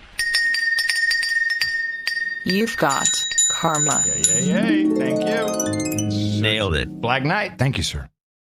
Nathaniel Mosman in Peachtree Corners, which is everywhere in Georgia, 200. I've been a No Agenda. I got a birthday coming up. I got a No Agenda listener since I don't know when. I introduced my girlfriend to you around a year ago. Now she's a regular listener and often refers to it as the Adam Curry Show. Sorry, Dvorak. Yeah. She likes the big hair. She often predicts what Adam's opinion of a news. She's in love with Adam. Yeah. She often predicts what Adam's opinion of a news story is going to be before it airs. Since she remembers Adam from MTV as a child and seems to always agree with him, she might be have a mild obsession. Mm-hmm. She decided to wiki him, and to her surprise, they share a birthday. Oh. And that's her, me, and Charlie Sheen. To celebrate and donate to the best podcast in the universe, Adam and Dawn's, that's their name, birthday are gifting $200 and sending up a regular PayPal donation too. Thank you. Happy birthday, Adam. And John, you're awesome too. P.S. She loves it when John talks about trash day and trains. Yeah, I'm sure she does. Keep up the good work. Please play the drone song, her favorite, and the karma. Nate and Dawn, Adam's birthday twin. Oh, okay. Thank you. I'll play the short version for you. The drone again, naturally. You've got karma. Nice. Oh, I love that song. That concludes our executive producers and associate executive producers for show 857. And we'll be back later with the people who also helped produce this show and also donated a nice $52 for Adam for his birthday, which is yesterday. Yes. Thank you all. A couple of PR mentions. As I said, leanerreport.com is now in effect. Also, I want to mention there's still some tickets left. And Tina, I went to see a screening last week of Mark Hall's film Killing Ed, which is, this is a more final version. I'd seen a version several months ago. Very, very good. This thing is tight. And it's going to be, what is the theater in Dallas? We'll go to killinged.com. And when we were there, it was interesting. It was at the Alamo Draft House, which is a cool theater because you can drink and order food right there while you're watching the movie. It's low key. It's nice. And when we parked next to this car, which was filled with bumper stickers. It's kind of like an old Chevy Caprice or something. I love those cars. But the bumper sticker said, Jesus was not a prophet. the real God is a prophet. It was, some bumper stickers like this. I'm like, what the hell is that? And it was, Islam rules. Bumper sticker. Yeah, it was too dark. It was, and it was odd because it was right in front of the theater. I didn't want to be taking pictures because I would have to use the flash. But in there were representatives from CARE. In the theater? Yes, the Council on American Islamic Relations. And this was an anti-Muslim movie, isn't it? Yeah, well, it's anti-Gulen. And it's a Gulenist movie. Yes. It's an anti-Gulenist movie. Anti-Gulenist. And CARE is now saying, oh, well, it looks like you're paid by Erdogan, saying this to Mark. And we're going to audit this film. And there was one woman who had a niqab on, and two other dudes, and I really wanted to talk to them because what do you think of the movie? I couldn't wait. But they split 10 minutes before the end. They left weak. But he says at the Houston screening, a Turkish-looking guy came in. Was he wearing a fez? As he was doing, I guess, it was either a Turkish guy or Leo. He was doing the Q&A. I don't think he had a ticket. He kept moving row by row down to the front. The private security guy with me freaked. I asked the Turkish-looking guy if we could sit down. Security sat down next to him. It was a Gulen dude, and he was possibly recording what I was saying. He thought it was all very weird. So we need a little bit of karma for our buddy Mark. Yeah. This is, and no one wants to really show this movie because it's easier not to. It's easier not to. I instead went to the extreme opposite of that and saw the Jason Bourne movie. Oh, how was it? I actually liked it because I followed all those movies, so I kind of know what the story is. Because if you haven't seen the early movies, you might not get this movie at all. But what was interesting to me was I have not seen a movie. The other movies were pretty bad in this regard. But this movie was so anti-CIA. Oh, huh. That it was outrageous. I mean, it was like, holy crap, what is the point of this movie? And it was like... Did you stay for the credits? Did you see if there were any credits for a competing agency that were in the credits? I didn't see anything in the credits that caught my attention. But it was... And I'm thinking because, his buddy, his long-term buddy and writing partner, Ben Affleck... Yeah. seems to work for the CIA. Yeah. I mean, he did that movie, whatever that movie was, Argo or Argonaut or whatever. That was actually the State Department funded. Remember Huma Abedin was credited at the end of the movie. Thank you, Uma, for all the work you did for us on this movie. And then when he won, everyone hated him, so I didn't even nominate him for Best Director. But he was. I know they gave the movie a bunch of awards, but they wouldn't even nominate him for Best Director. And so I thought this was kind of a counter to that. So these two guys are working two sides of the fence. It's very interesting to me. But this movie, I'm looking at, wow, this is like really bad. I got to go see that now. Yeah, you definitely have to see it for that purpose. A couple more PR mentions. Tuesday, September 13th, I will be live on the Night Attack show. With you're going to go do the dirty deed. Do the dirty deed. And I guess Justin, what's his name? Justin Brian Roberts something. Justin. Yeah, he's flying in. So we're all going to be in the Austin studios. Oh. Yeah, people are excited. Oh. People are pumped. Oh, I guess this Justin guy's a big fan of yours and wants to meet you. Yeah, it's going to be fun. NoAgendaTorrents.com is working. So we previously were using some other infrastructure. Now it'll be always featured on the homepage of the show notes, NoAgendaTorrents.com. If you want to receive our shows via torrent. No Agenda Torrents. Torrents.com. Yeah, it has has an RSS feed, which is really nice. And then I wanted to say in the morning to Max Kaiser. Did you get my email about him? No. Oh, he sent me a direct message on the tweeters. Okay. And he says, hey, I've been listening to the shows. I really like them. Of course, I was on Silicon Spin with Dvorak back in the day. And, yes, he was. And one day I hope to get de-douched. Yeah. How about that? I hope to get de-douched. Yeah. And I checked. It's really once we get the donation in with his name on it, he's going to get his de-douching. Of course. He's living in London, living the high life. Yeah, well, he should tweet our show sometimes. I don't know how if he's listening enough to hear that we do pull some stuff from his show. I told him that. I had a back and forth. I said, "Hey, man, sure, no problem." And now I don't know. There's something's going on with it. It's interesting that he's He sent me another direct message this morning. Let me read it back and forth to you. How about that? Maybe he's a fan of yours. Well, I'll tell you exactly what he said. Hold on a second. Hi, Adam. Just started listening to recent No Agenda. Great stuff. We'll start to listen more. May need to get deduced at some point. Smiley face. Max, both John and I are fans of your show and have played clips from it many times. Beers on me next time you're in Austin. I wouldn't go straight for the, hey, man, why don't you tweet us once in a while with your 150,000 followers? He says, no, yeah, will do. I was on John's show, Silicon Spin, back in 2000. Hashtag factoid. Oops, I meant 1999. And he has a link to it. I put that in the show notes. He says, yes, those are blonde streaks in my hair. Fellow hair guy. That's it. Yeah. That's the connection. Yeah. And he says, oh, my show today, interesting interview with Kim, Doc, Tom, and his lawyer. I's promoting a show. Good. Yeah, everyone go watch Max's show today. And Max will. I enjoy his show. Yeah, I like watching Stacy. I like her. She's hilarious. And now, are they romantically involved, those two? I don't really think so. I always had that idea. He's got this other guy who comes on all the time who's really... Is he romantically involved with him?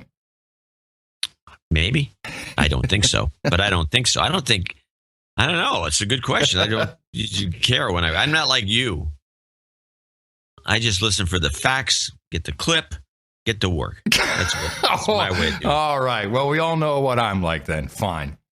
Thank you, executive producers and associate executive producers, for a fabulous start to our show here. These are actual credits you can use anywhere credits are used. And we will be thanking more people. It seems like we have some people who also are wishing me happy birthday. We'll do that later on in our second segment. And remember, another show coming up on Thursday. Dvorak.org/NA. And, maybe if you're Max Kaiser, you could go out there and, I don't know, propagate the formula perhaps. Our formula is this. We go out, we hit people in the mouth.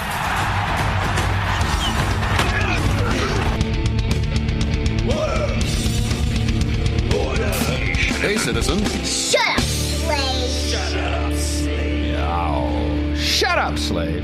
The future of advertising may be, the way NASCAR does things, especially in sports. Yeah. They get these patches all over you and everything like that.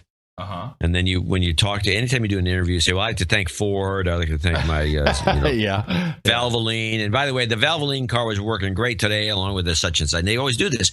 And I ran into this in the short, they have a bunch of different, other than the big stock car races, they have these short track races. They have all these different.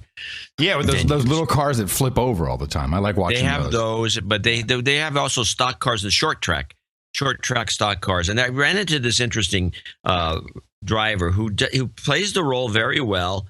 He's apparently the leader in one of these leagues, and he's the leader. They're trying to get him, and they have this interview with him.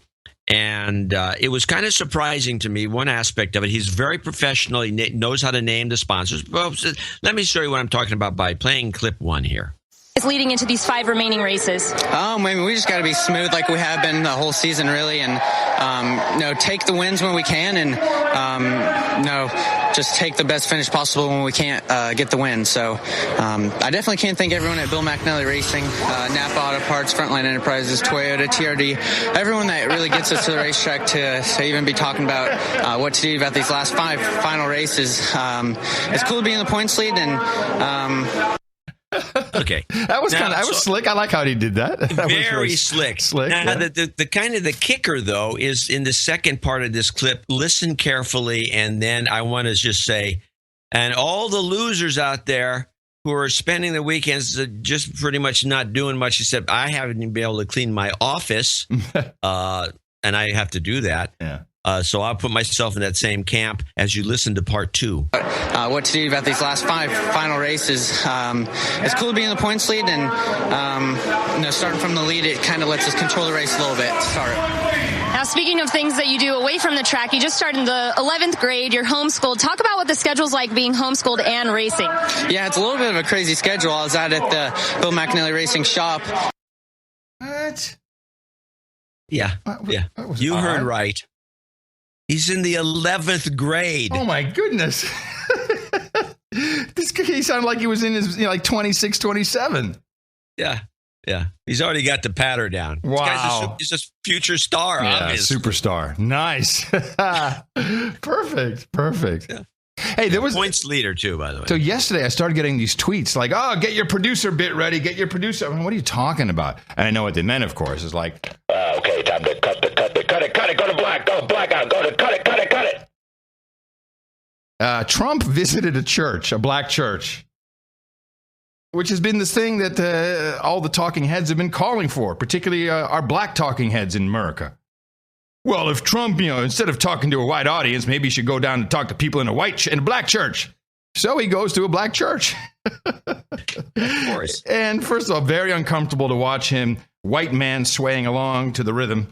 That's rather disappointing. He is just as black when it comes to rhythm as Obama. I'm telling you, no rhythm.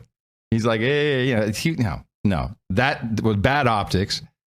But then he was, there's this whole ceremony. They're putting the special cloth on him. The bishop was I think it was a bishop, wasn't it? Anointed. Yeah, he's being anointed. Yeah, the anointed cloth. And then the video, you can't use it on the show because I tried to ISO it left channel. You can't do it. Can't be done. But you hear people saying, okay, we got to cut this. No, I'm going to keep this on. No, it's time to go. And literally you hear blackout, cut it now. Now, I'm not it was a Reuters feed, which everybody used. So that went out, every channel had that, and you could hear it kind of. The people trying to kill the bit? Yeah, kill the bit. We can't have him looking all anointed and shit. That's no good. We can't have that. No, stop. Cut blackout. Yeah.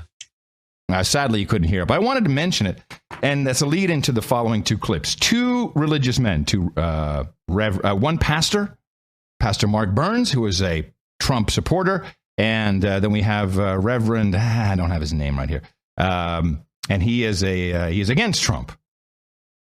And they both had different takes, as you can imagine. They both had very different takes on what Trump was doing at the black church. So first, let's play the Pastor Mark Burns, who said something that I agree with, and I've been saying for a long time. It doesn't just go for him, but also for other groups. And what is more offensive, while we're sitting here debating over a cartoon, what's more offensive is the very fact that, I'm going to be honest, and I'm going to say this here on MSNBC, the very fact that we're talking about the African-American community as though we're one group of people and we're all the same. I think that is very offensive. That's politically correct, PC at the highest caliber. That's what Donald Trump stands for. We have to eliminate the language that creates this type of a language that says, hey, black people are the same everywhere, when that's not the case. We bleed red like everybody else. This is what I've been saying for a long time. When you even say the African-American community, you're really being racist or bigoted at least. Yeah, it's totally racist. So the same thing you pointed out with gays. LGBT, yeah. It's the LGBT community. Gay community. Yeah, no, it's not all the same. They don't all think the same. Far from it, actually, as we know. Far from no white community. The white community are a bunch of racist a-holes. Well, I guess that's if you put white and community together, no. Yeah, racist a-holes. You cannot do this at all. Okay, so then we have this reverend on MSNBC, and I just love the way this guy talked. It was just fantastic. The Bible says, since he was in the church, by their fruits you shall know them. You cannot determine the nature of a tree by the bark that it wears, but by the fruit that it bears. Donald Trump has borne bad fruit. He's borne negative fruit. There are worms in it. And when you eat it, you get sick. And when you go to the hospital, he doesn't even want you to have Obamacare. I saw that. Like, wow. Yeah. Smacking some rhyme like that. You can't judge the tree by its bark, but by the fruit that it bears. The bad apple, Donald Trump's apples got worms in them. And when you eat that and you get sick, you can't even get no Obamacare. This is no more than an old Southern strategy wrapped up in a new suit in 2016. Pay attention, John, because I want to ask you about this new strategy. It's the same strategy that Lee Atwater and those cats used for Richard Nixon, for Ronald Reagan, and for George Bush. Now, do you read what is he referring to? Are you hold on. Wait, there's hold on one little bit. That strategy was devised back in the 70s and the 80s and 60s to talk about, let's use the Southern Dixiecrats, let's use the Southern Democrats who right now are voting Democrat and divide them away from the Democratic Party, and let's use law and order, states' rights, let's use the language but not really go there directly, but we can divide them and get their vote by using black people. Okay, so what is this Lee Atwater strategy? Yeah, this is the so-called Southern strategy. It was, I believe it was developed during the Nixon administration as a way to kind of, it was a questionable thing to do, because what they had done is and I think it worked.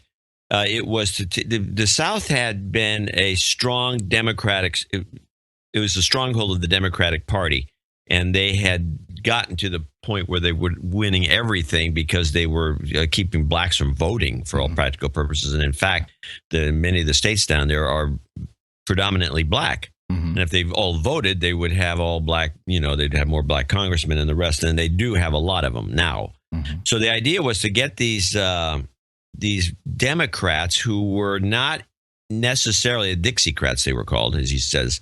They were not necessarily all in with the Democrats insofar as the socialist ideas of the left that the Democratic Party had been pretty much taken over by. And so they figured they could, by using code words about the states' rights, like he said, he's right about everything he says, and all the rest of it, he could get them to switch parties and turn the South into a Republican stronghold. And whatever the blacks did, they did. It was irrelevant. The Republicans have been accused for being racist for doing this, but in fact, that's what the strategy was, just to turn these guys who didn't like the policies of the new left, the new Democrat Party, which had been moving forward since the anti-Vietnam era, and that's what the Southern strategy was, and it worked, and that's got Nixon in, it got Reagan in, he got in using the same thing, Ben Bush to some extent, and it's kind of a. So do you think it is that they are using this exact same strategy? Is that how you read this? I don't see that. No. In fact, I didn't think so. In fact, when you look at what's going on down there, that the Democrats have pretty much dominated the black vote, and most of the blacks do vote, and so you have problems with like Bernie Sanders winning a Democratic primary in the South, and it's I don't think the strategy is in play. Like he seems to think it's an old concept that is kind of drifted. I think he's just old fashioned. Okay. Well, he is old-fashioned because he did a callback to a song from the 60s. As the target to demonstrate as to why they are suffering economically. And they use that target. Donald Trump has learned this is no more than a page out of that playbook. Lee Atwater would be proud. He would be pleased because the same message that he gave back then to elect Nixon, to elect Bush, to elect Reagan is what Donald Trump is using in 2016 in the city of Detroit and around the country. So if we don't know him by now, then we will never, ever, never know him. But we do know you, and what we I love that. I'm sure someone recalls it. Like, that song. Don't know me. Although he was a little fast on the tempo. Yeah, well, that would be good. I like that. I like that guy. I'm surprised he didn't refer to Chick Webb. See, I don't even know who Chick Webb is. Yeah, anyway. Yeah, it's not a contemporary analysis at all. Okay, and so it's just the other guy's got more going on. The other pastor, I've heard him before. He's really erudite. Oh yeah. Well, I've got something interesting. Alrighty. Because I made this prediction about the national anthem, and Your prediction was it's toast. It's toast. Yeah.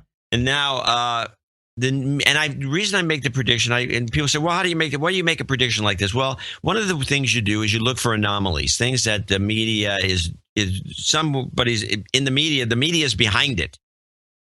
So they're going to, once you see the media behind something, then you start to say, okay, well, this is trending. I mean, it could be stopped, but I just don't think it will be. And a good example of that is what's going on in the country right now. We have Colin Kaepernick. Yeah. And Colin Kaepernick is a football player who's not standing up because he thinks that the country is unjust. There's no reason to stand up for the flag in the national anthem. He says it's unjust where white police officers are killing African Americans. Right. Yeah. So let's play a few of these clips. Okay. Starting with, do we have Kaepernick 4 on here? I see 4. Yeah, I see 4 PBS. Yeah. Yeah. Okay. Well, let's start with the beginning. This is the first report of Kaepernick and the on Democracy Now. Okay. Yeah. And more NFL players are joining 49ers quarterback Colin Kaepernick in refusing to stand for the national anthem. Kaepernick began the protest last week saying, quote, "I am not going to stand up to show pride in a flag for a country that oppresses black people and people of color," unquote. Well, on Thursday night, 49ers safety Eric Reed joined Kaepernick, who kneeled during the anthem ahead of a preseason game against the San Diego Chargers. Kneel. Now, she says anthem twice. Mm-hmm. Kaepernick says flag. Let's play the ISO here. Okay. She quotes him. All right. "I am not going to stand up to show pride in a flag for a country that oppresses black people and people of color," unquote. Okay. Now let's listen to Kaepernick himself. This is Kaepernick clip 3. Okay. Here we go. Oops. Yeah, Kaepernick doesn't want to show up. Here we go. I'll continue to sit. I'm going to continue to stand with the people that are being oppressed. To me, this is something that has to change. And when there's significant change, and I feel like that flag represents what it's supposed to represent, and this country is representing people the way that it's supposed to, I'll stand.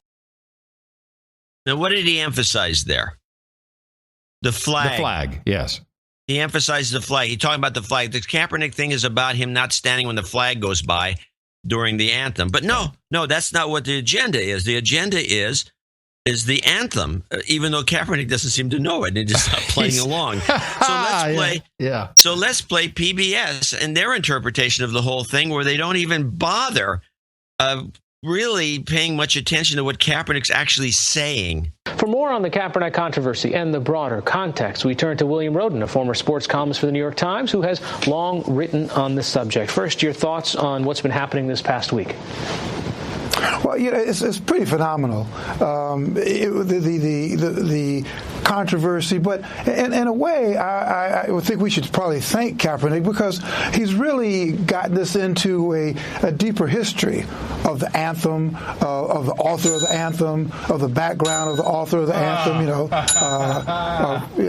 Francis Scott Key owned slaves, and there was this very controversial third stanza of the national anthem, which maybe talks about being very kind of unsympathetic.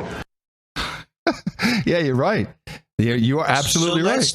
Let's take this guy's protest and turn it into our agenda, which is get rid of the slave song. Yeah, I was. You nailed it. No, you nailed it. No, hold on. Point for you. Thanks. 20-1. It disgusts me, to be honest about it, how they will take somebody who's got some sincerity, who's doing one thing, and then they'll twist it to make it about something they want to do. And I would say I would even blame Amy on this, because she's kept saying anthem, even though he keeps saying flag. Right. And so then these guys don't even talk about the flag on PBS. They go right into it. Oh, it's Kaepernick's protesting Francis Scott Key. Holy mackerel. Anyway. Yeah, I think you're absolutely right, John. How would this, you need to get this to a next level. So now, first of all, we have laws on the books, which again, I've listened very closely. Oh man, particularly Sirius 127, the progressive channel. Oh my goodness. There's a bunch of white gay guys talking about how great it is. This guy's great. We should get, and now I think about it. Yes, the slave song, the national anthem, got to get rid of it. Yeah, you nailed it. Well, we should start rehearsing the new one. Which America the Beautiful, it's either going to right? be America the Beautiful, Right. God Bless America, that's the second one. And the third one is America, the song that goes, My Country, 'Tis of Thee, which is actually modeled after the British national anthem. It's not a drinking song, at least, but it is, the tune is still stolen. So it's got to be one of those three songs. Right. And I don't think it'll be God Bless America because there's a little too much God. Right. The second one, which is America the Beautiful, is a little less God. And My Country 'Tis of Thee, or the song America, is got almost zero God, but is stolen from the British national anthem. It looks like a bunch of copycats. It makes us look like idiots. Right. And I don't know what they're going to do. And I know they're not going to write a new song. So it's got to be one of those three songs, unless somebody can dig up some old Confederate, or not a Confederate, but a slave owner's song, or something a slave wrote in 1850. Yeah, that's the ticket. I mean, maybe there's something waiting in the wings where they're going to bring some. Oh, this is the overlooked song that was written by old Bessie, back in 1840. Who knows? I like Whatever it. the case, it's going to be something like that. Do you remember? Well, we'll keep it in the book because you've made your case. But if you have updates along the way and we find something we'd love to hear more. Do you remember the whole concept of reverse speech, where people say things, but then in an alternative dimension at the same time, the reverse of what they're saying contains speech as well, or some would say hidden messages? Yeah, of course. It's old play the record backwards. Right. Which you can't do with a CD. Well, our favorite example, of course, was President Obama. This is from 2008 when, with the crowd, yes, we can, yes, we can, yes, we can. And when you play yes, we can backwards, you get, you get thank you, Satan. Yes. And it's clear you can hear it. Thank you, Satan. Yeah, definitely. So there is a professor who specializes in this. About reverse speech. And he has an entire website about this. His name is John Oates. He's from Australia. And let me just tell you the theory of reverse speech, because I have a couple of examples that he has made, and I think they're interesting to listen to. Human speech has two distinctive yet complementary functions and modes. The overt mode is spoken forwards and is primarily under conscious control. The covert mode is spoken backward and is not under conscious control. The backward mode of speech occurs simultaneously with the forward mode and is a reversal of the forward speech sounds. These two modes of speech, forward and backward, are dependent upon each other and form an integral part of human communication. One mode cannot be fully understood without the other mode. In the dynamics of interpersonal communication, both modes of speech combined communicate the total psyche of the person, conscious as well as unconscious. Covert, the final point, covert speech develops before overt speech. Children speak backwards before they do forwards. Then as forward speech commences, the two modes of speech gradually combine into one, forming an overall bi-level communications process. You're not buying it, I don't think.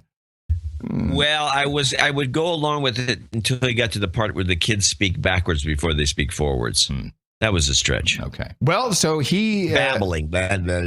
He has done an analysis of several. Well, the one I like the most is the Democratic National Convention with Hillary Clinton, the Republican National Convention with Trump, and there's a couple other in there if you're interested.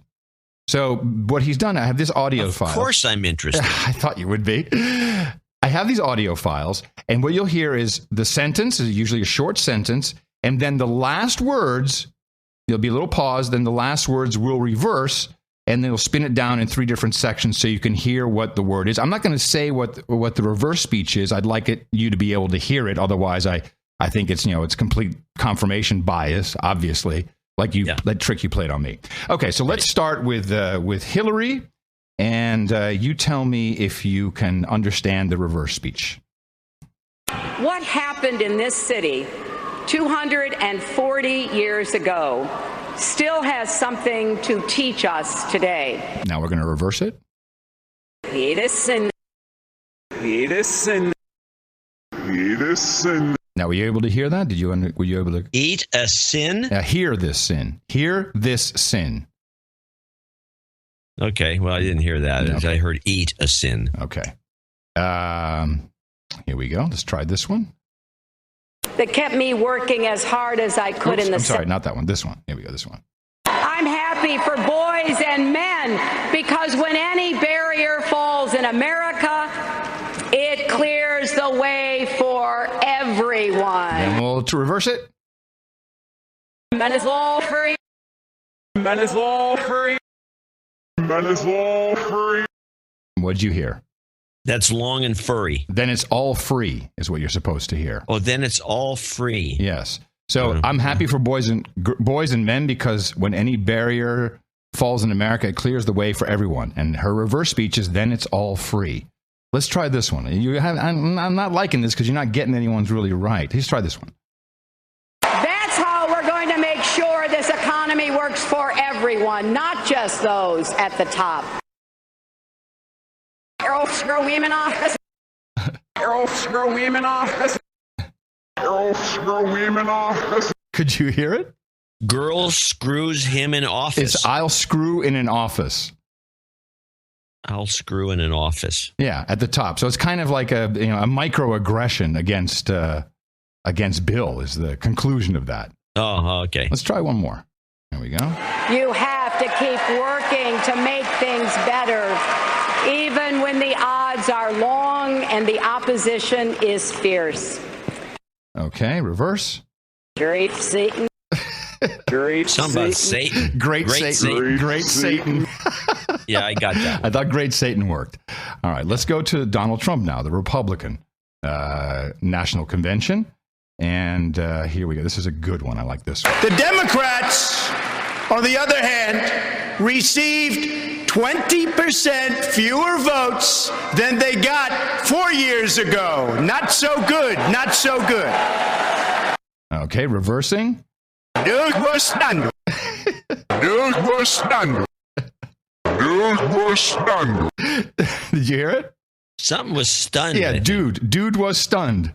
Oh, dude was stunned. Which kind of makes sense. The Democrats, received 20% fewer votes they got 4 years ago. Dude was stunned. So he's kind of speaking the truth. Let's try this one out here. Our trade deficit in goods reached nearly, think of this.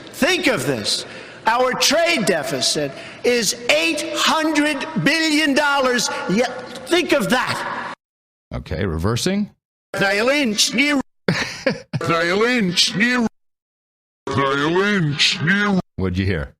They lynch you. Yeah, you got it. They'll lynch you. Exactly. They'll lynch you. Here's another one. Illegally stores their emails on a private server, deletes 33,000 of them. At reverse? Steal it.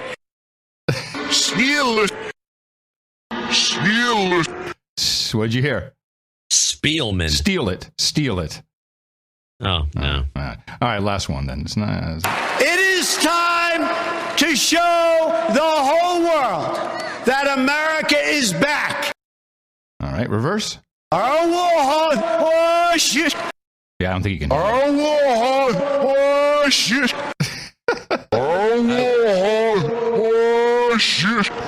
I will haunt bullshit. All our war hard. Oh shit. No. Yeah. I wish you could. Yeah, I guess it's not all that great. I thought it would be better. It's a stretch. Yeah, to say the least. Well, then Bernie Sanders. Maybe there's something good there. Hillary Clinton is far and away the best candidate to do that.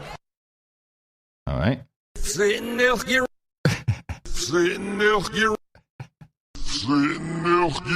Did you hear it? Satan milks you. Yes. Yes, Satan milks you.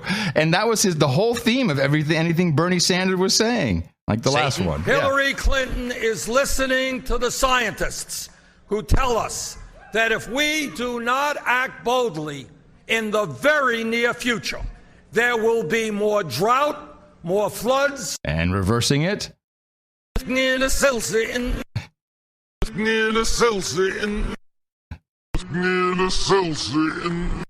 sure you got that one. Something about Satan, but I don't know. Couldn't pick. She's here to sell Satan. Oh, yeah. Well, that makes nothing but sense to me. I thought it would be better. I guess it is bull crap, I guess. It is bull crap, but it's funny. Yeah, it's not. Well, you didn't get that many right. I thought that they were a little easier to hear. No, I didn't get it. I think I got one maybe right. Well, I guess I'll give it to myself then. That clip sucked.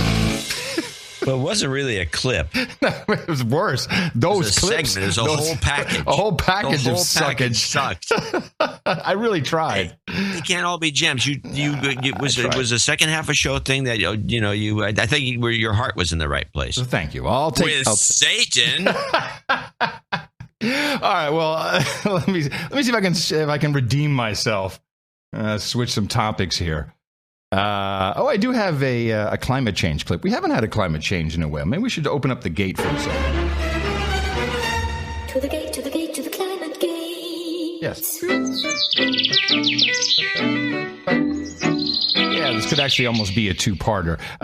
This is up in your neck of the woods, KQED. Is that not your public television station up there? All right. Well, they had some salient words on Syria and how the history of what happened and how that went down. The rise of ISIS has been shown through a couple of scientific papers to be fairly closely tied to a 5-year drought that happened in Syria that was really linked to climate change. Woo! I think you're forgetting the fact that Hillary Clinton was responsible for ISIS, according to Donald Trump. That's right. That there actually is no drought in California, according to one of these candidates. Right. Yeah. And while the politicians are talking about this, the Department of Defense in their quadrennial defense update looks at all of these issues and projects more problems with migration, more political stress like we're seeing in the European Union because of that, driven by climate change and driven by desertification, drought, or sea level rise. There you go. That's what creates the wars. It's just the climate. Yeah. Just the climate doing its business. With anything. Although on this day in 1913, September 4th, 1913, Texas had 108 degrees. Right now we're looking at 87 degrees in downtown Austin. Well, that's obviously global cooling. Now, this brought me to an interesting little ditty of Bill Clinton. So you're still on climate, I hope. I'm on Syria, actually. Because I did have a climate. Oh, well, okay. Well, they kind of went together because you opened the gate. I know. I'm keeping the gate open. Bring on your climate. So we have watching PBS, and there's a guy comes on because there's little hurricanes floating around the coast, which is tropical storm, Category 1. No, they call it Category 1 at least. Oh, I thought it hurricane, which is meaningless. It's not a major one, and so they have this new guy on the news hour. He's not going to be there long if he keeps doing stuff like this. Yeah, this is hurricanes. The hurricanes. It doesn't say one, but just says hurricanes. With Hermine heading up the east coast of the U.S., we take a closer look at the science and frequency of these hurricanes. William Brangham is back with more. Hurricane Hermine is the first major hurricane to hit the United States in 10 years. Sandy, which did tremendous damage in 2012, wasn't a hurricane when it came ashore. So why such a long period of time since the last major hurricane? Yeah. To help answer that, I'm joined by Sean Sublette. He's a meteorologist with the research group Climate Central. So, Sean, just take on this question. Not that anyone is really complaining about this, but why have we gone 10 years since the last major storm hit this U.S.? We really have been lucky at this point. Weather patterns change from year to year, and the Atlantic Basin has been active over the past decade or so, but the steering winds at any given time have largely directed the major hurricanes away from the continental United States. Now, to remember, a major hurricane, by definition, is a Category 3 or greater storm, a 3, 4, or 5. Hermine was a Category 1 storm, and like Sandy, certainly doing a lot of flood damage, but did not really attain what we technically define as a major hurricane. One of the things I know is that a lot of the climate models initially had predicted that if the temperature globally goes up, which it has, and oceans had got warmer, which they also have, that we would see more of these storms and a greater frequency of this storm. So are these models somehow contradicted by this last decade? Not necessarily. I think what most have begun to indicate, really, if you go back to the most recent IPCC analysis or the consolidation of the research, is that they're not necessarily going to become more frequent, but there is going to be the tendency, or at least likelihood, that the ones that do form are going to have more intense rain and very likely stronger winds. So the ones that do manage to develop will likely be stronger. And the fact that sea level has continued to rise as a lot of the polar regions have seen the glacial ice melt, that will compound any kind of storm surge flooding that comes from hurricane. In other words, They're changing the story already. Yeah. First of all, we're going to have the worst hurricanes ever. We can pull old clips. Oh, there's going to be more of them, and they're going to be coming all the time. This is going to be routine. Yeah. And they went on and on. Now, we have a clip, this part 2. The guy still kind of hounds this guy a little bit because he's saying, well, these models are not, this is not what we were told. And then he comes up with a cock and bull story. So this last 10 years and the models that you're describing, they don't really help us understand what the next 10 years could look like for the U.S. Yeah, for the very short term, there is not an awful lot of skill with those particular batches of climate models. The shorter term is really kind of that area that most of the work needs to be done. But we do look for the longer term trends when we think about climate change. No. So in other words, just to summarize, the short-term models, like predicting what's going to happen tomorrow or the next day, you can't do that, but you can predict 100 years from now.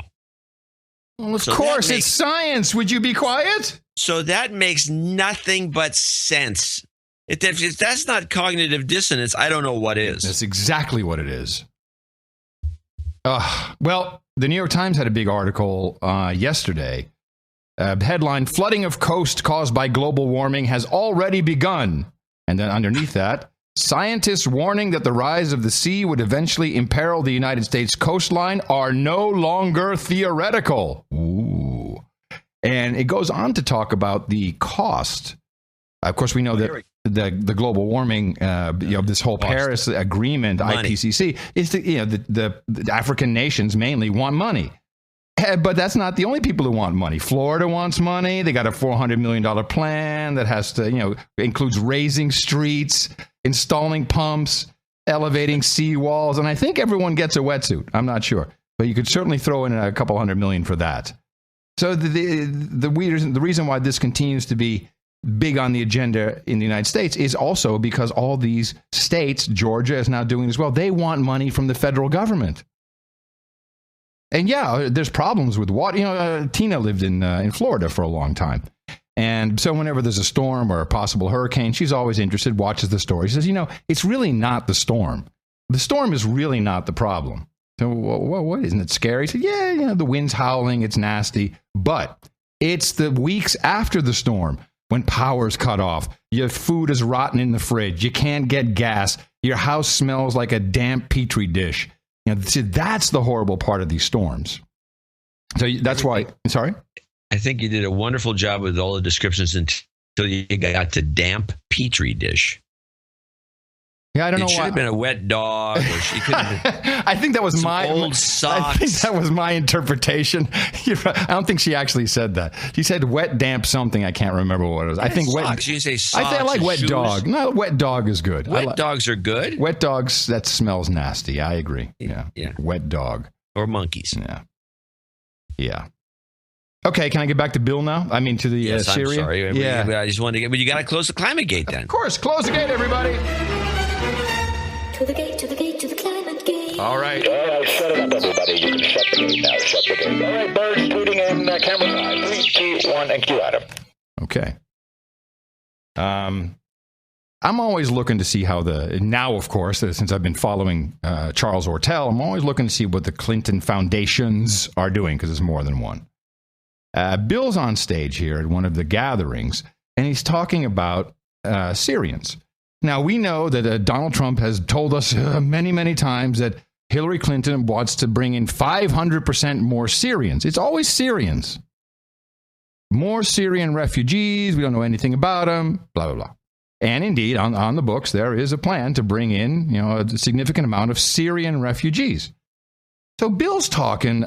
You always got to wonder, are there connections? Well, I think there's a connection to be made between the Syrian refugees and I don't know, was she responsible for that policy? I guess she was. That's her initial policy. Kerry is continuing it, I presume. Yes, I think so. Okay. It's the Kagan's policy, and she carries it out. Right. So Bill is on stage talking about the Syrians, and he has a little factoids in here that I didn't realize. And as I heard this clip, about a minute, as I heard this, I thought, well, it sounds like maybe there was a little deal going on there with some things. tell me about Detroit. Detroit went into bankruptcy. I know didn't J.P. Morgan Chase come in and invest, and a whole bunch of other big... I don't know any of this, what you're saying. We talked about it on the show. I don't know about J.P. Morgan coming in. I know people have invested in different kinds of crazy things, but it's still vague to me what's going on in Detroit. Let's take it. So Detroit was pretty much rubblized. I mean, really, not without bombs, but their houses. Yeah, but a new, different version of rubblized, and it has to be built up again. So I would presume that there are commercial companies who are in there, and they're starting with the downtown, which they are building up, and they're moving their way slowly up the streets. So there's money to be had in the rebuilding of Detroit, right? I would think so. It would seem like if it was a bigger enough project. I don't think there's money to be had if you want to go buy a cheap house. No. If you're in the construction, if you're economic, if you're a contractor, sure. Economic hitmen in the U.S. How about that? Okay. Detroit, whether we were responsible, whether someone brought it down or whatever happened, Detroit rubbleized, going to bring it back up. We bring in our guys who are going to rebuild. You'd think maybe there was a connection with the Clintons. I may have found one. The truth is, the big loser in this over the long run is going to be Syria. This is an enormous opportunity for Americans. Detroit has 10,000 empty, structurally sound houses, and a lot of jobs to be had repairing those houses. But Detroit just came out of bankruptcy, and the mayor's trying to do an innovative sort of urban homesteading program there. And I think any of us who've ever had any personal experience with either Syrian Americans or Syrian refugees think it's a pretty good deal.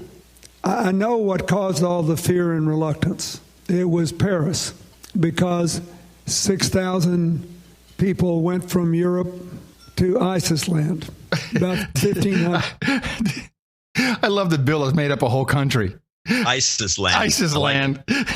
You went to ISIS land. That's really an a-hole way of saying it, actually. It's kind of rude. Yeah, totally. Yeah, they went to ISIS land, Syria, Libya, whatever ISIS land. People went from Europe to ISIS land. About 1,500 came home. If 1% of them was radicalized and sort of sneaked back in with evil intentions, that's about how many people it took to kill all those people in Paris. So people are thinking like that. But the tradition of the Syrians is amazing in America. Most Syrians the largest Syrian settlements are in Cleveland and Dearborn, Michigan. Is it by any means thinkable that there is a huge community in Dearborn, Michigan, that they are great workers? Anyone who knows the Syrians know they're hard workers. They're great workers. They're great. They may even be great builders. So it's really sad that we can't bring them in. I'm thinking there was some, do you see the connection? Yeah, there's a connection of some sort. Somebody did a deal with someone, or I don't know what the connection would be, but there's definitely something's amiss. I'm a builder. I need lots of cheap labor. Hey, Bill. Cheap labor. Hey, Bill, right. You got anything? Those Syrians are really good. Can you get me get me another gross of Syrians, please? I need some masonry work done. Okay, hold on. I'll talk to Hill. Hill, can you up the immigrants? Yeah, no problem. Well, that's funny because there was mentioned specifically in one of the news reports that they want to move these new Syrians that Hillary wants to bring in to Detroit. Really? Yeah, it was a direct comment. It wasn't like now you're beating around the bush. Yeah. But I had actually heard someone say that they're going to put these Syrians in Detroit. So what you're supposing is already underway. It's already underway. So, then, of course, the question is, who's building in Detroit? I don't have the answer, but I'm going to go look at that now. And are there connections, maybe donations to the Clinton Foundation? It would be a direct correlation to policy. It wouldn't take much to figure it out. But you're definitely right. Yeah, that's what they're going to do. A bunch of Syrians. I thought when they were going to do it, I didn't have it from that angle, but that's why I didn't make the clip. But when I heard it, I says, they're just trying to load up Michigan so it votes Democrat. And I just thought of it as a political thing. I didn't think of it as a more sinister thing. Yeah, no, you're right. You got it. You nailed it. I'm thinking, build exactly what's going on. You're going to move a bunch of Syrians in to make sure. Is this guy a carpenter? Can you pound a nail? No, I'm a doctor. Perfect. Out. No, perfect. No, doctors don't go. Doctors There's got to be a nail pounder. Nail pounder, yeah. I used to be an architect. You're in. Yeah, sounds right. All right. Hey, let's go. So Detroit will be taken over by Syrians. Yeah, well, now the food will improve. Let's put it that way. I want to find out what company is using Syrians by the way, in Detroit. Also, Detroit, if you go there, I recommend everybody go there while the Packard plant is still up. Go there. Hipsters. Yeah. No reason to go. Hipsters and Syrians. Right. No reason to go. I'm sorry. Go on. What you're saying. Let's see. Well, we can go a couple of different ways. We can go to Euroland. Well, I can go. Before we do this, since you're bringing this up, the Syrian thing. I ran into, I was watching a little RT, and I ran into this guy. Let's see if I got his name here somewhere. I have his name. I'll dig it up. Dr. I think it's Scott. This Atran. It's Scott Atran. Anyway, he was on Sophie. And I usually don't watch Sophie. What's Sophie? I don't know what Sophie is. Sophie is this talk show with this woman, Sophie. And they're just the it's on show. RT. Yeah. It's on RT, and Sophie's yakking away at somebody. Yeah. This is the first time I've heard anything like this. And I thought about it, and I said, wait a minute, this guy might be onto something. We have to consider this as a possibility. We're not considering it. I'm not considering it. You're not considering it. I don't think the news media is considering it, but it's possible that what this guy says is true. I don't know which clip to play, sadly. Oh, I'm sorry. I'm looking. I'm scanning. ISIS is real. Okay. Yeah, I couldn't derive that. Here we go. They just didn't want their heads taken off, and so they ran away. So you had 350 ISIS soldiers drive away 18,000 Iraqis within a matter of a few hours. But, you would think that these horrors, they would actually repulse people, no? But they help them gain supporters. I mean, for me, looking at it, I can't even look at it. I have to close my eyes. How does this work the other way around? I still don't understand it. Basically what I'm asking is ISIS appealing to sick and disturbed people more than normal people? No, it appeals to people who span the normal distribution. I mean, it's like any revolutionary movement. That's why I think even calling it terrorism or just extremism is beyond the pale. From an evolutionary perspective, everything that is new is extreme. And it's very much like the French Revolution or even the Bolshevik Revolution or the National Socialist Revolution. I mean, look at the French Revolution. They were eating one another just like Nusra and ISIS and the other groups are eating one another like bloodied sharks. And they were invaded by a coalition of the great powers. And yet not only did they survive, but they endured. And they introduced the notion of terror itself as an extreme measure, as they called it, for the preservation of democracy. And every revolution since then, every real revolution, has done pretty much the same thing and pretty much successfully. So wait, are you saying that ISIS has a chance to be successful and actually create something viable? Oh, yes. I mean, if you look at the speech by Abu Bakr Baghdadi last year, the Volcanoes of Jihad speech in November, I mean, he's developing a global archipelago so that even if ISIS is driven out of Syria and Iraq, it's taking root in other places, especially in Africa. I mean, their Bible is called the Idarat al-Tawahush, which means the management of savagery or chaos. And their plan is to go wherever there is instability and chaos in the world to take root. And of course, Africa is an entire continent in chaos, much of Central Asia, and that's where they're moving in. Okay. Now, is the parallel here ISIS head chopping and the French Revolution guillotine? Well, that's what I thought about it, because this guy mentions that this is no different than the French Revolution. Now, his mentioning Africa is also kind of interesting because that kind of, I think that he may be onto something there. These guys can kind of learn their skills and then go down to Africa and kick some ass, take over the place. That's all they need to do at some point. But I was thinking about the head chopping thing because everybody's freaked out. So I was interested in the French Revolution and its head chopping. And I was... And by the way, this is because of the phenomenal support we get that we can spend our entire day on, doing things like this. No, I mean, sometimes we read, FBI documents and come up with things no one talks about. Sometimes we go off the reservation, and I can't wait to hear this.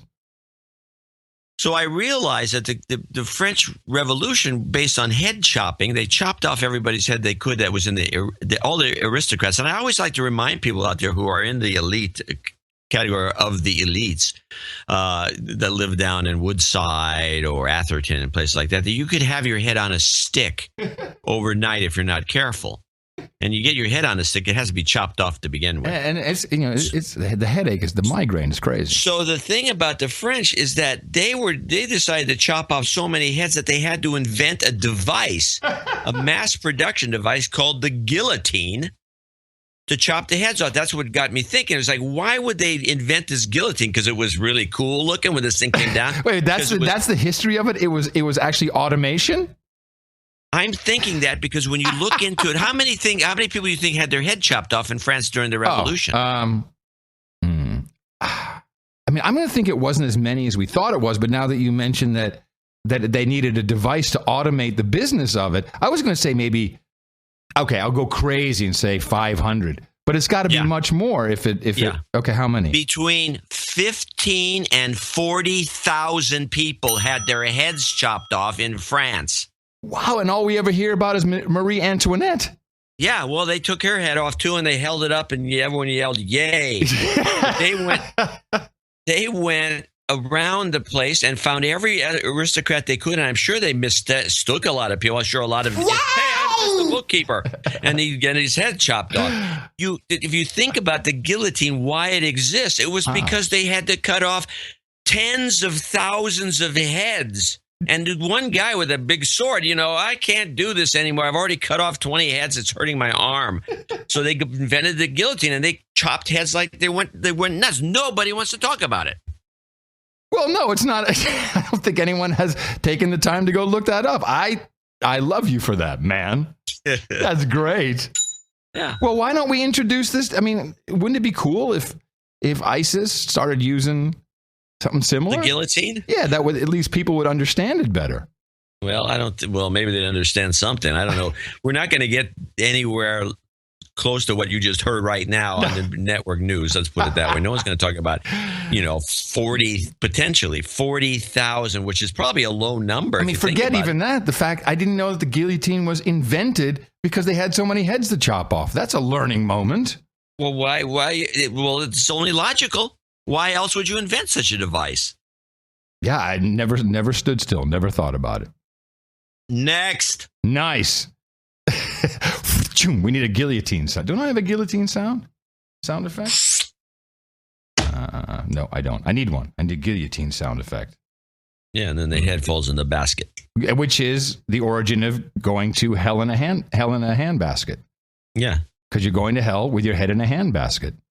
I think only a few of the heads were kept in the basket. I think a lot of them just went down and rolled around. I mean, they're whacking heads. I mean, I feel sorry for. This is a panicked population. If you were a member of the French aristocracy, yeah, you had to be freaked out. Yeah, I don't want to be in a head chopping machine. They just grab you, and you're screwed. You're going to have your head chopped off. Anyway, there's trouble in YouTube land. People are crying. They're unhappy. There's this crap going on, and it kind of flows into what we just said and how we're moving on. The stuff you won't hear on network news. And we know this following term very well. YouTube, which of course is Google, is warning people, and some of them are very prominent YouTubers making actual money with advertising that, we're sorry. Yeah, this episode you produced, this video, is not brand friendly or advertiser friendly or advertiser safe. And therefore, brand safe. I think brand safe is what we always used. And therefore, you will not be able to monetize on this video. It's been flagged as such. And this has created quite a problem. And I just wanted to play a little bit so you can hear it. This is Philip DeFranco. He's one of these YouTuber kids who's making a lot of money. I mean, I think he's doing over hundreds of thousands of dollars. Some of these people make, a lot of money. Real money. And here he is with his most recent one. What's up, you beautiful bastards? Hope you're having a fantastic Wednesday. Welcome back to the Philip DeFranco Show, and let's just jump into it. And guys, the first thing today is I don't think that I can call you beautiful bastards anymore because apparently that and several other things I do are not, quote, advertiser friendly. I had heard murmurings, I had heard a few YouTubers talking about it, but we personally got hit with it yesterday. Yesterday's video, and most likely many in the near future, will not be monetizable here on YouTube. Based off of this update, it appears it's because because I use what they call excessively strong language. And they're explaining they're doing it because they're just following terms of service. YouTube reserves the right to turn off monetization if a video doesn't follow our guidelines, which it appears my dirty, filthy, horrible mouth does not. And the thing is, I will say I love YouTube. Obviously, it looks like they're well within their rights to do this. It's their damn website. It is also incredibly fucking concerning. Many times on my show, I have talked about things that aren't great, just horrible things. By taking away monetization, it is a form of censorship. Taking away the ability to monetize a video where you're saying things that they don't deem okay. That's been described as censorship with a different name because if you do this on the regular and you have no advertising, it's not sustainable. But like I said, YouTube is of course well within their rights here. But what really bugs me about this is this was either a purposeful move that they did not give creators a heads up on because I've seen a ton of people complaining on it, or they're just asleep at the wheel. It is also a little bit concerning to me because yesterday's video, really the only things that were not advertiser friendly, not really much anything I said, but the stories I was talking about. Hold on a second. Can you stop for a second? Yeah, it's almost over, but yeah. Is this two people? No, he's doing one of those kind of like... I hate that. Me too. I mean, this guy should be demonetized just for that. I like that, demonetized. It has demonized in it, demonetized. It sounds like he's two people the way he's cutting it back and forth. Yeah. But I mean, he's just cutting pieces out of it. It's the old... I hate that. It sounds terrible, and it looks terrible when you see it. Yeah, it's the old Z Frank used to do that, and he kind of had a vibe with it, and this guy's doing it. And apparently it's working very well. I thought it was two guys that sounded identical, which was another complaint I would have had. But okay, let him finish up. Yeah. His video, really the only things that were not advertiser friendly, not really much anything I said, but the stories I was talking about. We had the video of that social justice warrior screaming at our Lyft driver, being incredibly rude. We talked about the... All right, so mainly because of the Lyft millennial, and I re-edited that for us. I'll play that later on. Oh, finally. Yeah. But this is my entire point. We talk about the guillotine. We would be demonetized in a heartbeat for this stuff. In a heartbeat. And now you've got these big successful people bringing in money, of course, inconsequential in the world of Google or Alphabet, ultimately. But for these people, it's even though they're annoying, they're making money, and now the rug is being yanked from under them. And this is only the beginning. And this is why, of course, we adhere to the only model that works. If you want some real information, it's the value for value model. I'm going to show my support by donating to No Agenda. Imagine all the people who could do that. Oh yeah, that'd be fab. Yeah, on No Agenda in the morning. So we do have a few people to thank for contributing to show 857. Starting off with $135.79 from anonymous dude named Ben from Parts Unknown. All right. He sent a check-in. And he said, I'm anonymous dude named Ben. Thank you very much. Parts Unknown. Brandon Fenton in Colorado Springs, Colorado, $125. It's a split donation with a $52 happy birthday, Adam, and a $73. I got my ham license. All right. Kilo Echo Zero, Kilo Echo Zulu. Oh, I like that. Kilo Echo Zero, Kilo Echo Zulu. That's a nice call, man. I like that. That's a very good one. Well, 7 threes. Kilo 5 Alpha, Charlie. Yeah, dittos. Michael Shoemaker in Kelseyville, California. 1, 2, 3, 4, 5. Also, it says happy birthday. It just says happy birthday. Happy birthday. Thank you. What is this? Cisco. Sir Cisco. Said Mr. Cisco. $104.40 from South Richmond Hill, New York. Matthew. Oh, that's his. He says that's a year of Netflix streaming only. I'm gladly giving this to the best podcast in the universe. Well, thank you. Excellent. He wants a de-douche. You've been de-douched. Good idea. Cut him out. Matthew Hertert in Boalsburg, Pennsylvania, 104. Mark Hall. Hold on. We might as well do it. Hey, I'm a douchebag, Matthew says. I realize I never gave John anything for his 52nd birthday either. So here's 104 for you to split. Oh, very cute. Here's your buddy here in Austin, Mark Hall. Yep. 104. John Robinay, $100, Parts Unknown. 2 donations from John C. Dvorak, $76.99 and $76.99. How does that happen? What is that? Did you donate? Not that I know of. Interesting. Well, thank you, John. You're welcome. Yeah. James T. Hawkins in San Marcos, California, 60. Dirk Besteman in Amsterdam, all right. 55. Baron Sir Andrew Lemancini, 5510, double nickels on the dime. Olivia Tanguleg, Olivia. Reno. Livy. 55. I just call her Liv. I hate the name Liv. I hope not. Sir Kevin Payne, Richmond, Virginia, 5432. Sir Milkman in Evington, Virginia, 5269. James Murray in Huntington Beach, California, 5264. These are all 52 related, so they all say happy birthday at the end. Thank you. Happy birthday, happy birthday. Cheryl Scary, Scare, 5252, which could have been the donation number. Yeah, it could have been. Could have been. I did. This is what it was. Sir Herb Lamb in Sugar Hill, Georgia, 5233. He says happy birthday. Baron Fudge Fountain, KBTIY. K8. Kilo 8, Tango, India, Yankee. Now he says, happy birthday, Adam, plus half a boob. Now play my jingle. He did send the jingle. But since we don't have boob donations, I think I should play it. Because he sent us a new one. Yeah, we didn't get any boob donations today. Boobs, boobs, boobs, boobs, boobs, boobs, boobs, boobs, boobs, boobs, boobs, boobs, boobs, boobs, boobs, boobs, boobs, boobs, boobs. It's cute. I like that one too. It's good. Good boobs jingle. Now we need some boob donations. There was none. It's funny because I had a boob on there. I know. I saw it. I forgot. It was. I forgot which one it was. Christopher Trop in Sturgis, Michigan, home of the great meetup. Yeah. Oh, these are all 52. Okay, now these are all donations. 52. So I'm going to read them name and location. These are all happy birthday, Adam. All $52. Wow. And there's quite a few of them. I'm feeling the love. Let me get ready. Okay. Get ready, everybody. We're going into a long birthday. There we go. Okay, Christopher Trop in Sturgis. Joseph Castine in McDonough, Georgia. Anonymous in London, England. Baroness Monica Lansing, Monica in Drayton Valley, Alberta. John Jolly in Yukon, Oklahoma. Really?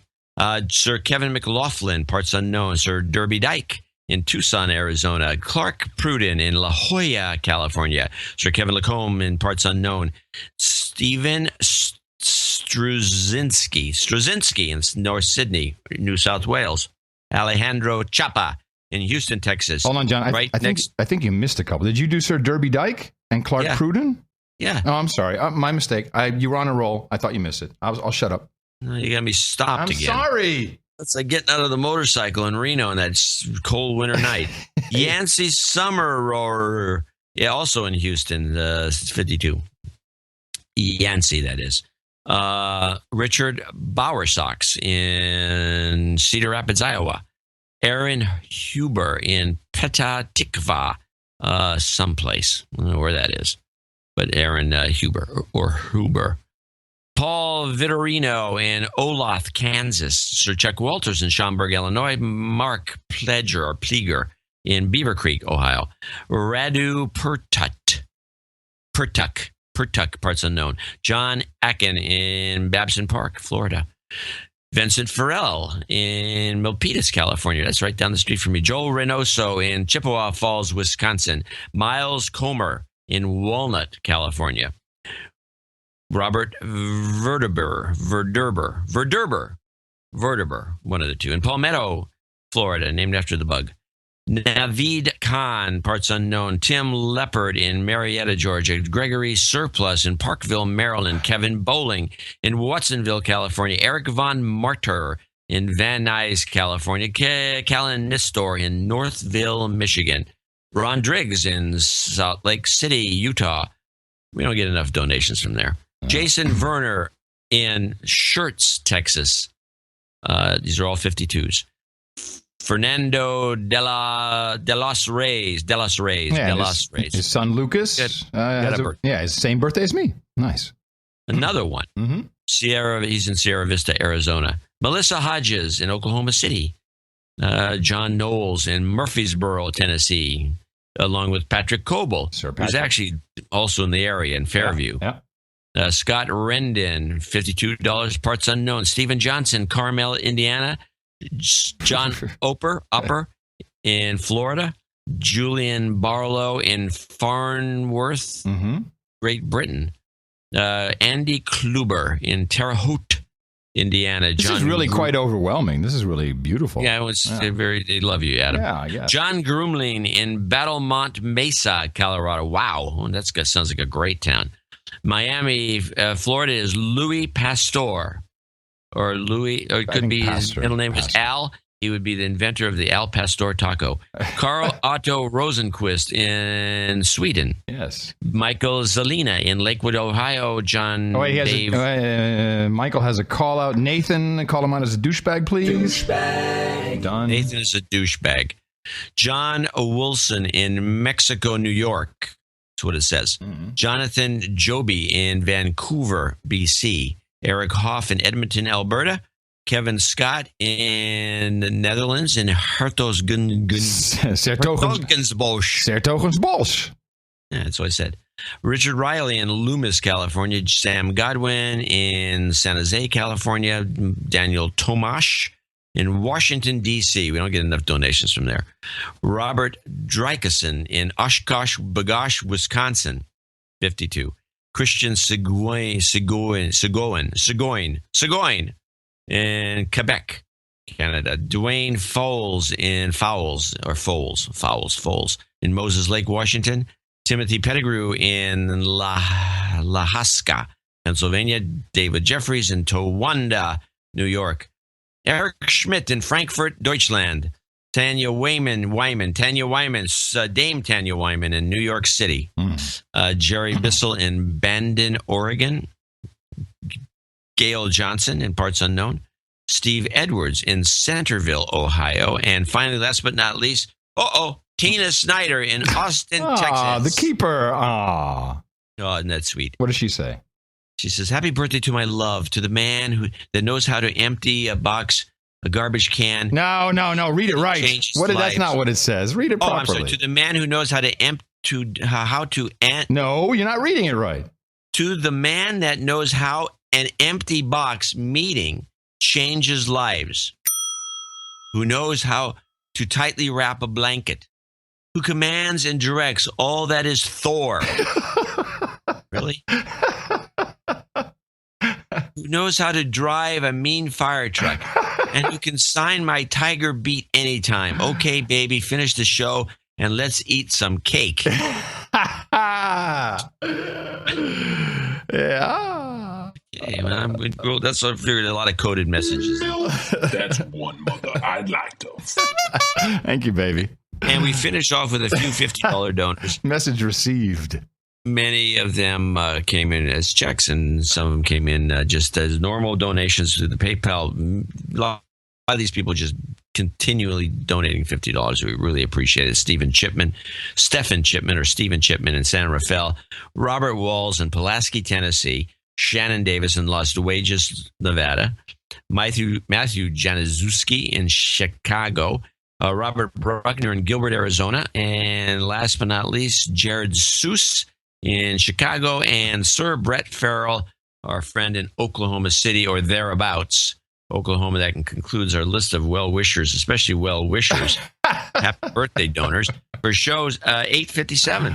Thanks, everyone. I'm sorry. The chat room is very funny at the moment. Yeah. That my cosplay is Thor. Yeah, that's true. And people do feel you should have read that as a drunk donation. That might have made it. Hey, I am humbled. Thank you all so much. That's very kind. I'm almost the loss of words, I have to say. Yeah. I really appreciate that. It's very kind of everybody. And of course, everyone who helped us, including those coming in under $50, usually for reasons of anonymity, but also we have subscriptions, lots of them. We'd like you to jump into that as well. And remember, we do have a show coming up again on Thursday. This is the value for value model. You like what you hear. You give us what you think it's worth. It seems to be working out okay for us. Again, thank you so much. Dvorak.org/NA. It's your birthday. And we've got Nathaniel Mosman Ben saying happy birthday to his girlfriend Dawn, who celebrates on the same day as I do, September 3rd. And anonymous dude named Ben celebrates on the 7th. We say happy birthday in advance to him. And Fernando de los Reyes says happy birthday to his son Lucas. He turned 11 on my birthday as well, September 3rd. Thank you all from, especially me, here at the Ben Podcast in the universe. It's your birthday, yeah. Nice. Very nice. Well, I did some work for y'all. I put together the lift clip. Oh, yes. I want to hear that. Okay. So, yeah, and interesting, it's a number, the length is 3333. Very good. Okay. 3333. It'd be funnier if it turns out to be the same. You also it's 6 minutes again. How is that possible? No, I don't think that would be that funny. That was one of my more embarrassing moments. Hardly. Setting it up, this is a woman, young lady, millennial, who, Ben, I need to say that, because this all came on the heels of Tina and my experience with this woman who thought it was really crazy about the height difference and her insecurities about it, which on the No Agenda Reddit, they're like, oh, that's bullshit. That didn't happen. He's lying. It's like, what? Okay, so that did happen to me. And we went through that story. If you want to hear it, you can go back an episode and listen to it. I love that. See, I don't bother with this story. With the Reddit? No, I wouldn't read that. Oh, I know. Of course, I scan all of that stuff. I know you do. That's your beat. It's my beat. Yeah, some of the often good links and often just like, wow. Okay. And she, of course, is always looking for something to be offended by because that's what it seems to be these days. And the guy has a little Hawaiian bobblehead doll with the grass skirt and the ukulele and on his dashboard, which he put on with super glue. And she is opening this discussion with him saying, this is horrible for the people of Hawaii, which she calls the continent of Hawaii, the raping and pillaging of Hawaii. And then it just degrades from there until he finally just kicks her out of the car. And good for him. You thought that was adorable. You didn't think about the pillaging of the continent of Hawaii. Oh, you didn't?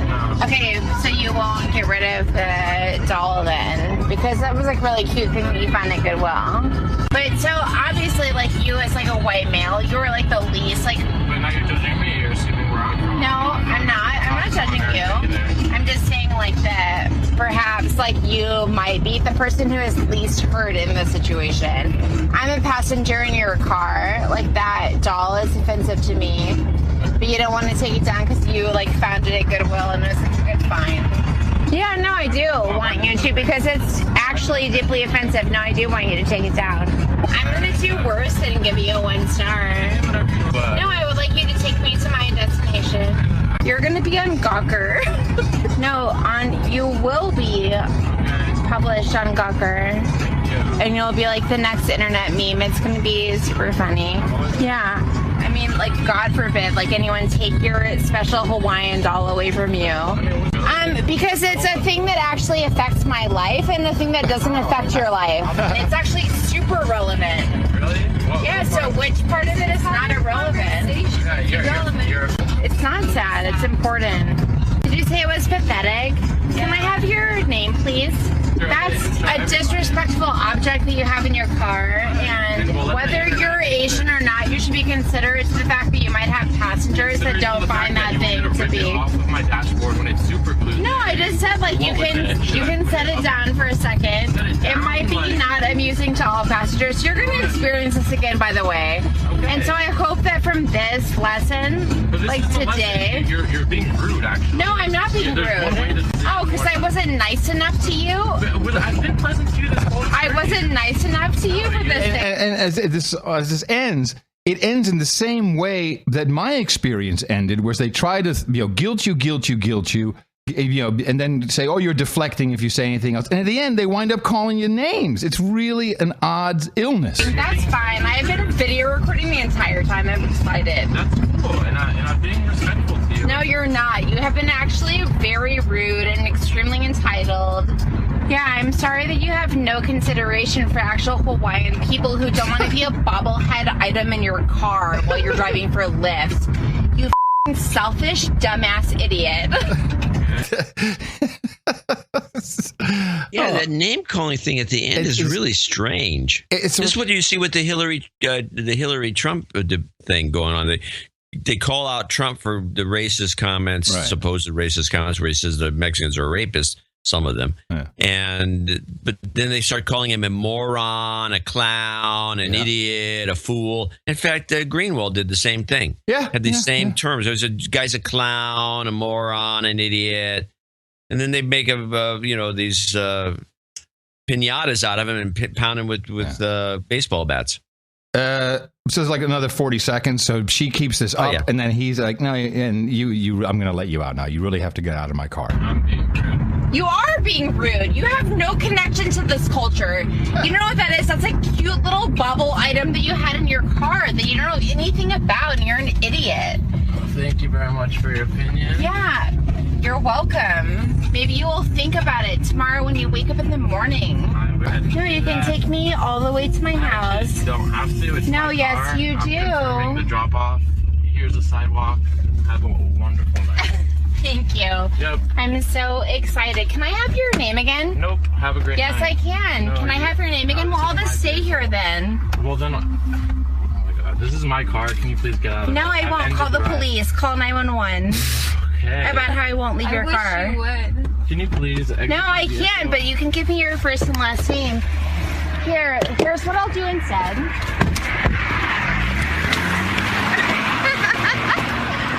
Holy the weirdest night of my entire life. And he could not get away fast enough so that I couldn't get his license plate number. How cute. Oh, my goodness. We're doomed. And people at Red Clan that you didn't have that experience, you made it up. Yeah. It's obvious it's going on all over the place by this woman. Yeah. And it seems to be looking for something that could be a violation, bringing it up, them drawing someone into your appropriating culture, you're insensitive, you have no right, throw in there, you're a white man, even though the guy was Asian, you're a white man, so none of this bothers you, and that's, I didn't get the white man thing, but I got a lot of other things, and it ends in the name calling, you're a dick, you're whatever. It's an odd thing. And you didn't do anything. Calmly minding your own business. Yeah, no, you recall that I was walking behind her, and then Tina and I were walking behind her, and then all of a sudden she moved right over into our path, blocking us. And then we tried to pass her on the left, and she moves over to the left, and then she engaged, saying, well, lots of people have insecurities about their height. I don't. It's kind of annoying. I bump my head a lot. Then it just kept on going and going until she winds up saying, insulting Tina. Was saying, well, you're pretentious. And I look at her and say, excuse me? And then, you're a dick. Oh, man. You're a dick. It's the oddest thing. Yeah, it is very odd. But we're on the lookout for more. Some of it's in the food. Well, did this really start with the noodle boy? I mean, that's that was our earliest detection of something going vastly awry with our young people. I don't know when it started or how it started or what. Because the real movement really began in the universities. And there was and talk about, what is it? They said white man's, your white... white privilege. White privilege. Yeah, but it's more than that. It started with mansplaining and a lot of that, misogyny. Yeah, a lot of insulting stuff, a lot of insults. White privileged. What is it when you have... I can't think of this word. When you have your Social Security and you get your money, it's called a. This is an interesting question. How many syllables? Movie, book? What is it? It's about 5 syllables, and it means, or 4, about 4 syllables, and it means you get something. You get something for nothing. Entitlement. Yes, entitlement. Jeez. Wow. Okay. Yeah, but you're right. It's an entitlement. They throw entitlement at you but they're the ones that feel entitled to do that. Exactly. So of course, this is again projecting. You take something that's you're the one that's entitled, and then you throw it at somebody else as a condemnation. But their entitlement, it seems to come from the way they're raised, the whole generation, because they were raised by the largely baby boomers and mostly baby boomers, probably a few X-gens. Yeah. And they're the ones that went through the thickest part of the not self-improvement, but the self-actualization crap. When you have a good feeling about yourself, you have to be really Another word I'm looking for. Self-affirmation? No, it's when you're you don't say anything bad. Nobody has competition. There's no competition. So we're just hold hands and tell a secret. Nobody wins. Nobody loses. There's no you can't compete. This sort of thing, which is self-esteem. I know what you're talking about. Oh, there's no winning. We don't like to foster a competitive atmosphere, but we laugh a lot. Now everyone hug and share a secret. Right. It's the self-esteem movement. You're right. I think the self-esteem movement combined with the other stuff is created these monsters. Well, maybe we should play the noodle. And they go into society. I'm trying to develop this. Yeah, I'm with you. They go into society and they see that the reality is not what they were taught to be, or what they were told it was going to be like, and it's unfair. And so they because of the self-esteem thing, they lash out at it, and they lashed out at you because the little girl didn't know that there were going to be tall people out there, and she'd have to walk around them. And all the rest of it, I don't know, but I'm just saying there's something. Let's follow this. Let's follow this through. So we know kind of now what to identify. We know the words to identify. Hey, Whitey. Although that doesn't even have to be in there, but it'll probably always be against a man. Certainly, what we're seeing now. There is, the entitlement. You're entitled. What's the other word? Self-esteem. Self-esteem. Now, what we need to develop for our producers is how to engage these people to have the maximum fun. See, I'm thinking when I first heard that clip that you're playing, that I would use your approach. You do with guys on the corner holding the petition. Yes, I've done. Would you like to? Would you like to save the children? No, I hate children. Thank you. Yes, stuff exactly like that. I did that with the whales guy. Said, "Do we hear to save the whales?" I said, "I hate whales." Yeah, nuke the gay whales. The guy cracked up. Yeah, nuke the gay whales. Oh, really? Well, yeah, he cracked up. He's oh, that's very funny. They're all afraid of me now here in Austin because I'm on to them. It's the same group. It's the grassroots, Texas Grassroots Foundation. It's just a local foundation, and what they do is they give kids a plastified data sheet. They give them an iPad so they can sign people up. And the data sheet, has all the information, the talking points. They give them a T-shirt, which they put on over their existing T-shirt. So I'll slip on a Save the Children T-shirt, or it's the ACLU T-shirt, and they say, ACLU, this is what we're doing. But and I always say, do you work for ACLU? Yeah, no, do you get paid by ACLU? Well, all the money goes to ACLU. Are you paid? Are you employed by ACLU? Well, no, we're collecting money and we give it to ACLU. When you work for ACLU directly and the T-shirt that comes in your size, I'll talk to you. And they do kind of start to cry a little bit. Yeah. I'm such a meanie. I'm a meanie. Man. I'm a meanie.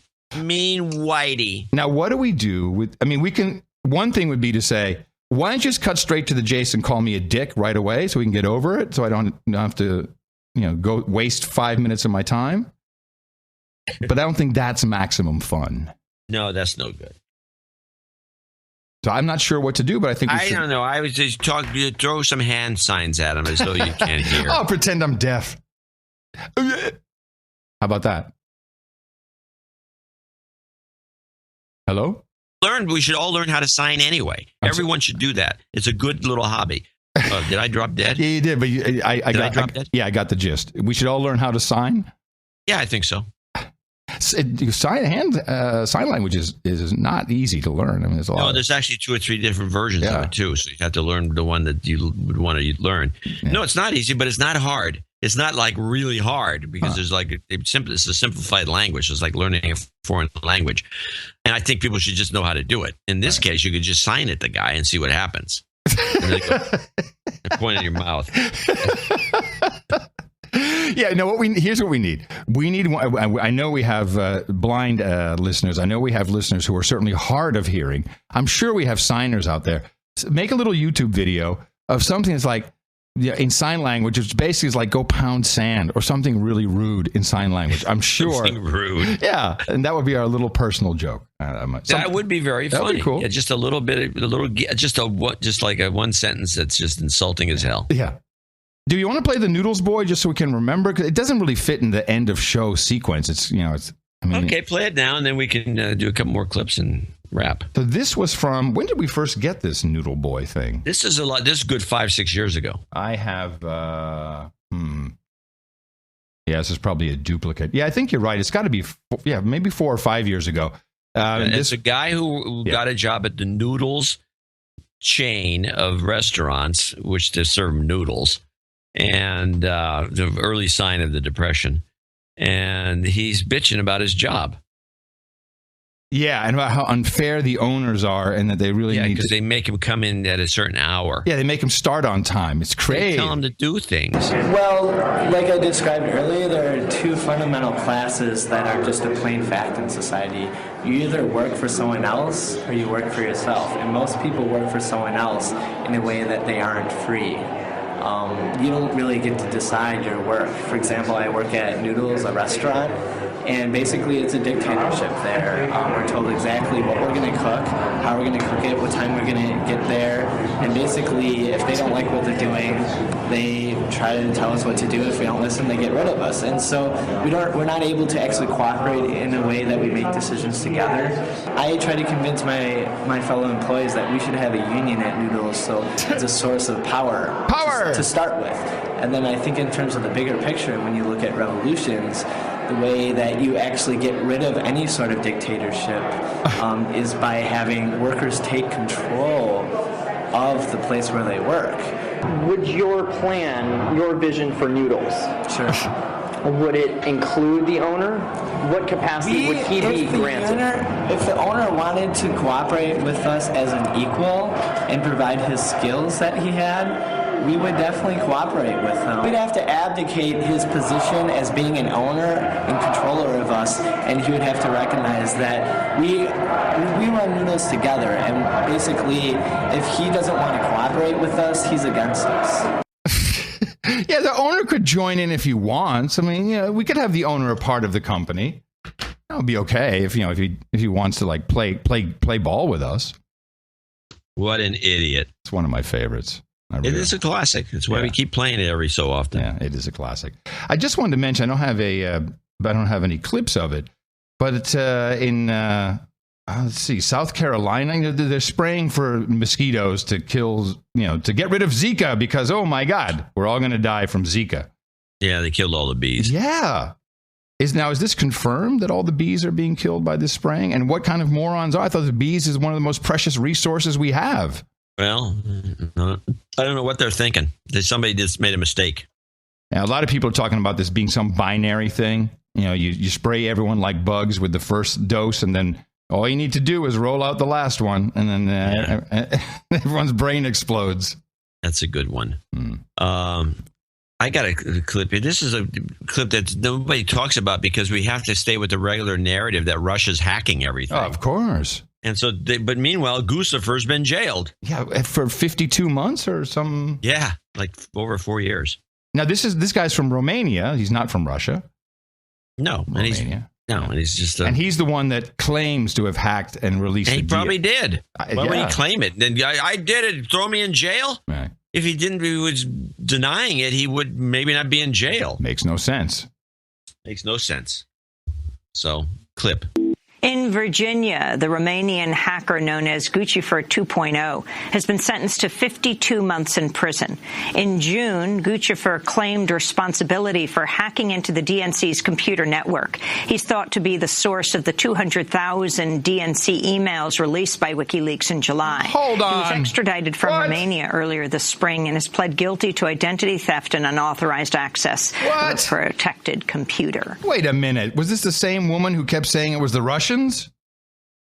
I don't know that she blamed the Russians so much as the other networks. But everyone blames the Russians, so nobody's talking about this guy who says, yeah, I did it, and they threw him in jail. Yeah. He wasn't denying anything, and, why would he say it because it's crazy. He gets thrown in jail. Putin did an interview with Bloomberg. Yes, I saw that. Yeah, and he said... Okay, a couple of questions were asked. Of course, no clips. I wish he can speak English. He should just do it. My God, do it already, man. You'd be great. Russia has no links to the hacking of the Democratic Party servers. Putin says, I don't know anything about it. And on a state level, Russia has never done this. He said, denying the accusations that Russia had broken into the U.S. Democratic Party servers. Is it really important who broke into the data of Mrs. Clinton's election headquarters? Is it really important? What's important is the content that was presented to society. Wow. Okay. I agree. Yeah, of course. Sounding pretty partisan there. I thought this was a interesting story because nobody's talking about this, of course. But I think this is a significant story. Yeah. The Antonov 225. The big-ass plane? The big giant one, yeah. World's now biggest China plane. is getting its hands on the world's largest plane, which was first developed in the Soviet Union in the 1980s. Well, the original cargo aircraft was made in modern-day Ukraine, which has now signed a deal with Beijing to restart its production together. The agreement also lets China make its own copies of the Mammoth machine. Hong Kong-based political analyst Professor Joseph Cheng says the deal makes Kiev more economically dependent on Beijing. All right. So they're going to build the plane. They're going to, they've only built one or two of these things. Oh, it seems like they got 20 of them. Really? Only? Well, they got the smaller one, but they don't. The big giant one with the 6 engines. I think it's 8. Isn't it 8 engines? No, 6. Oh, okay. And no, I did a bunch of looking at these old planes. There was an 8-engine plane that the Russians did build, the Tupolev. That that's built what World War II as a monster. Yeah, that's the one I'm thinking about. The Russians build big planes, but these are Ukrainians. And so they build this plane, the Antonov, which also goes back in history of building big, giant planes. So now the Chinese are doing a deal, so they're going to restart the production. There was never a production to begin with. They only made 1 or 2. And I think 2, maybe. Sounds to me like something else is going on. Yeah, they said they're going to let them build them in China. Yeah, the Russians are going to start really rekindle their aviation business, and the Chinese are going to build them for them. I don't think that's it. Oh. I think the Chinese did it, and this is Ukrainian, by the way, not Russian. Oh, so the Chinese are just doing it to steal the plans and build their own. Exactly. Yeah. Gee, China copying something. Yeah, so they're going to take the Antonov, they're going to put an Antonov assembly line in China, and they're going to learn how to build big-ass planes. Dang. So that's why don't they learn how to build Concorde? Let's bring that thing back again. That was fun. That would be better, or something, anything different. Okay, I just have 2 quickies to get out of here. 2 quickie clips. The first one is, as we just, you'll hear about this. Of course, we have Apple coming up with, this is not a tech news, but kind of. Apple coming up this week with, I think, the announcement of their iPhone 7 and maybe a new iWatch, Apple Watch. Woo! Hail Apple, everybody! Woo!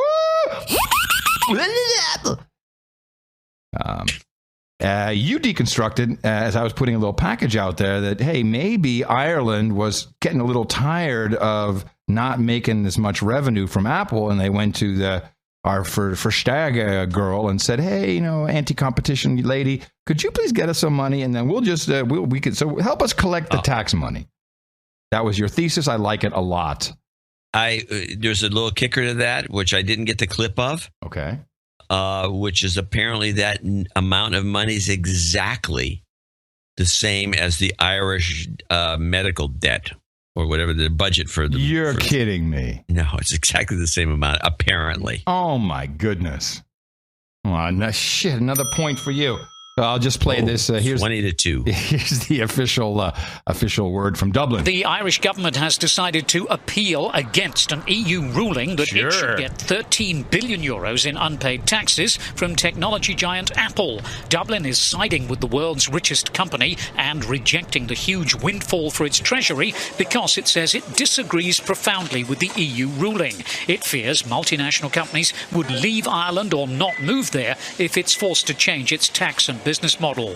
The European Commission's ordered the payment on the basis that Apple's low tax arrangements in Ireland constituted illegal state aid. Oh, there they are. Oh, no, we're going to protest this. Yeah. I'm still with you. I think that is the only thing that makes sense. Yeah, absolutely the right thing. And then they're playing the old game. Oh, no. No. Stop. I don't want. Stop. Stop. Stop. I like it so much. And then this news from France. Of course, we've always been just amazed at the situation of what do they call that camp? The tent city at Calais on the French side of the Channel. Yeah. They have a name for it.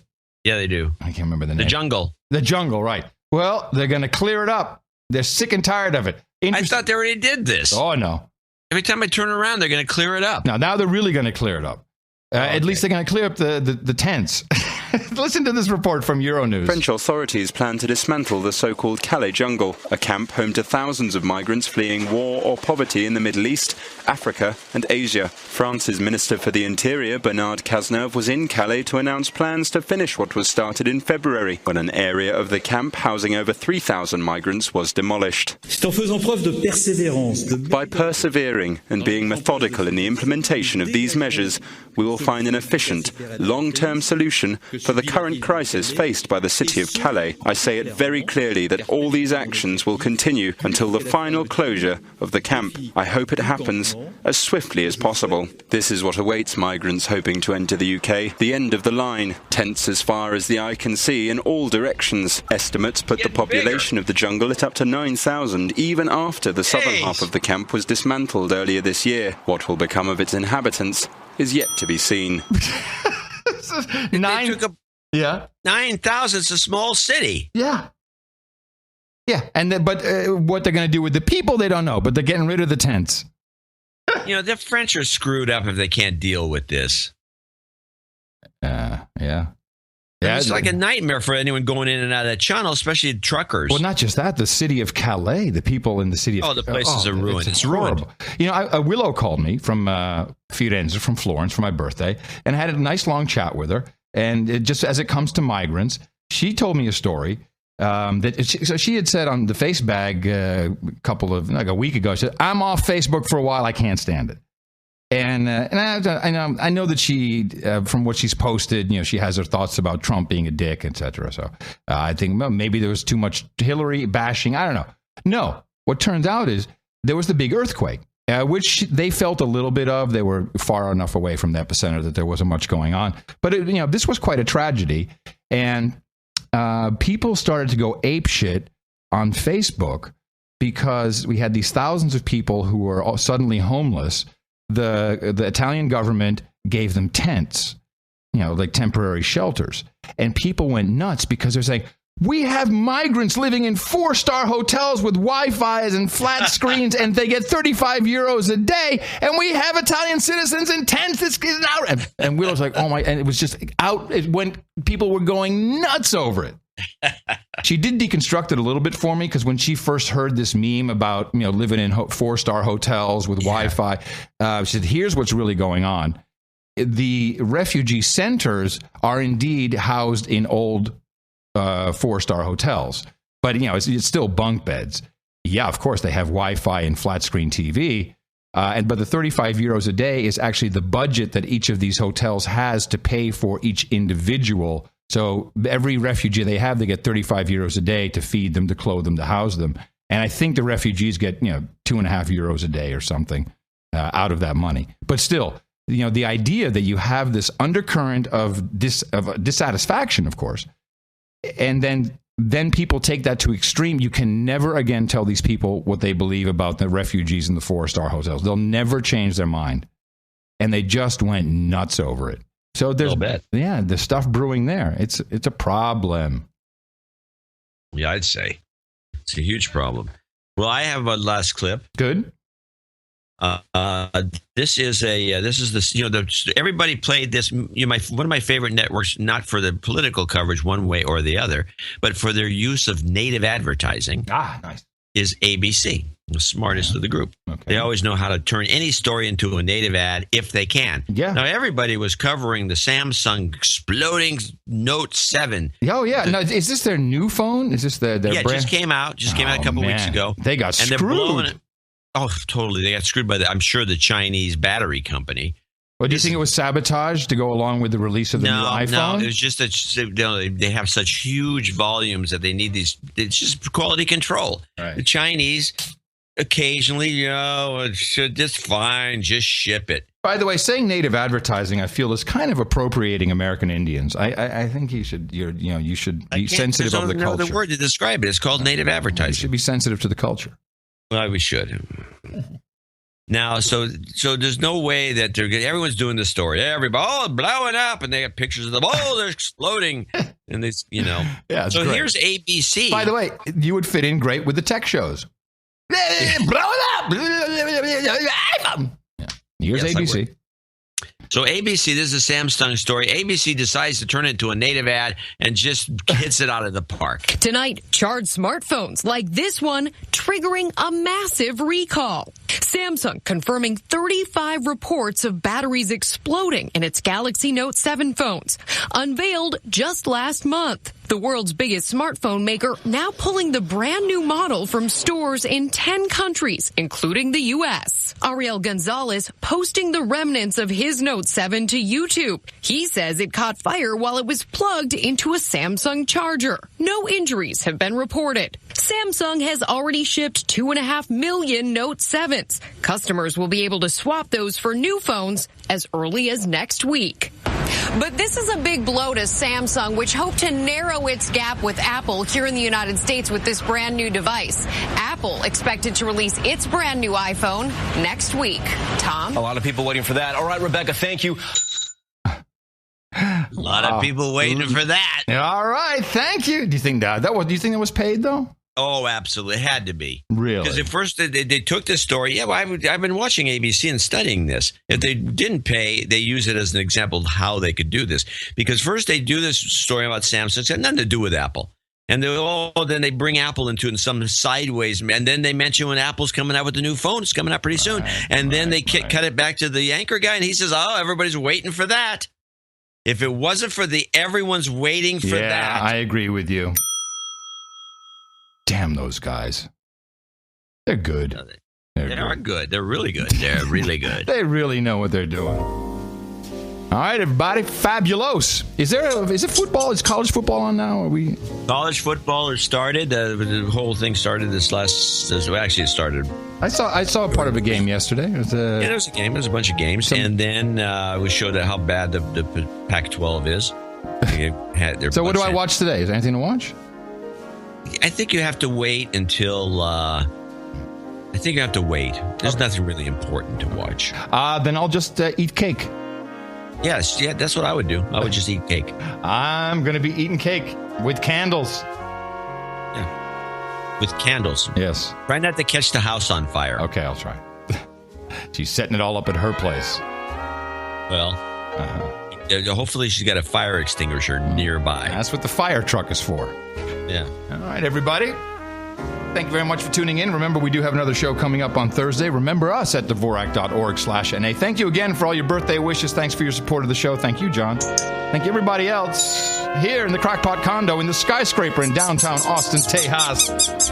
We're in FEMA Region 6 if you're looking for us. Until Thursday. In the morning, everybody, I'm Adam Curry. And from Northern Silicon Valley, I'm John C. Dvorak. We'll return on Thursday right here on No Agenda. Hey. Adios, mofos! You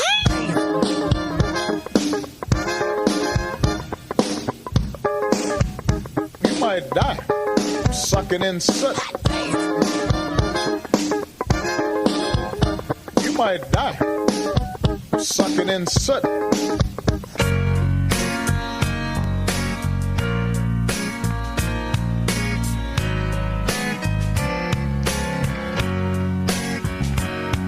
Flying over Afghanistan, or maybe it was Pakistan.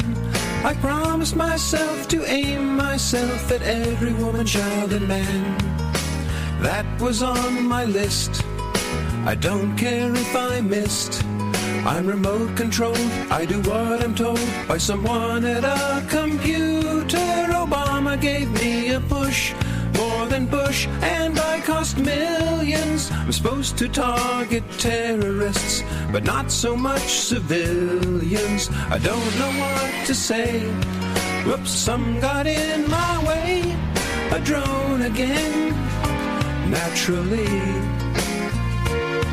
A drone again, naturally.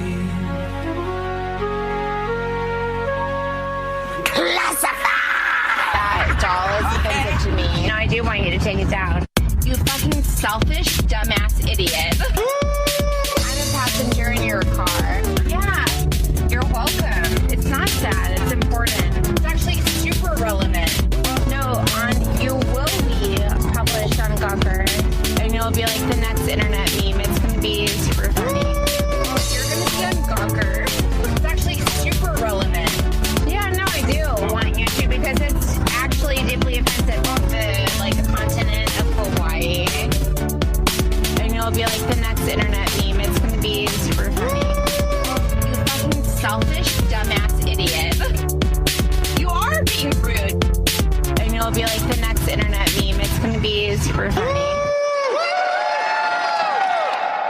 in. Fist bump.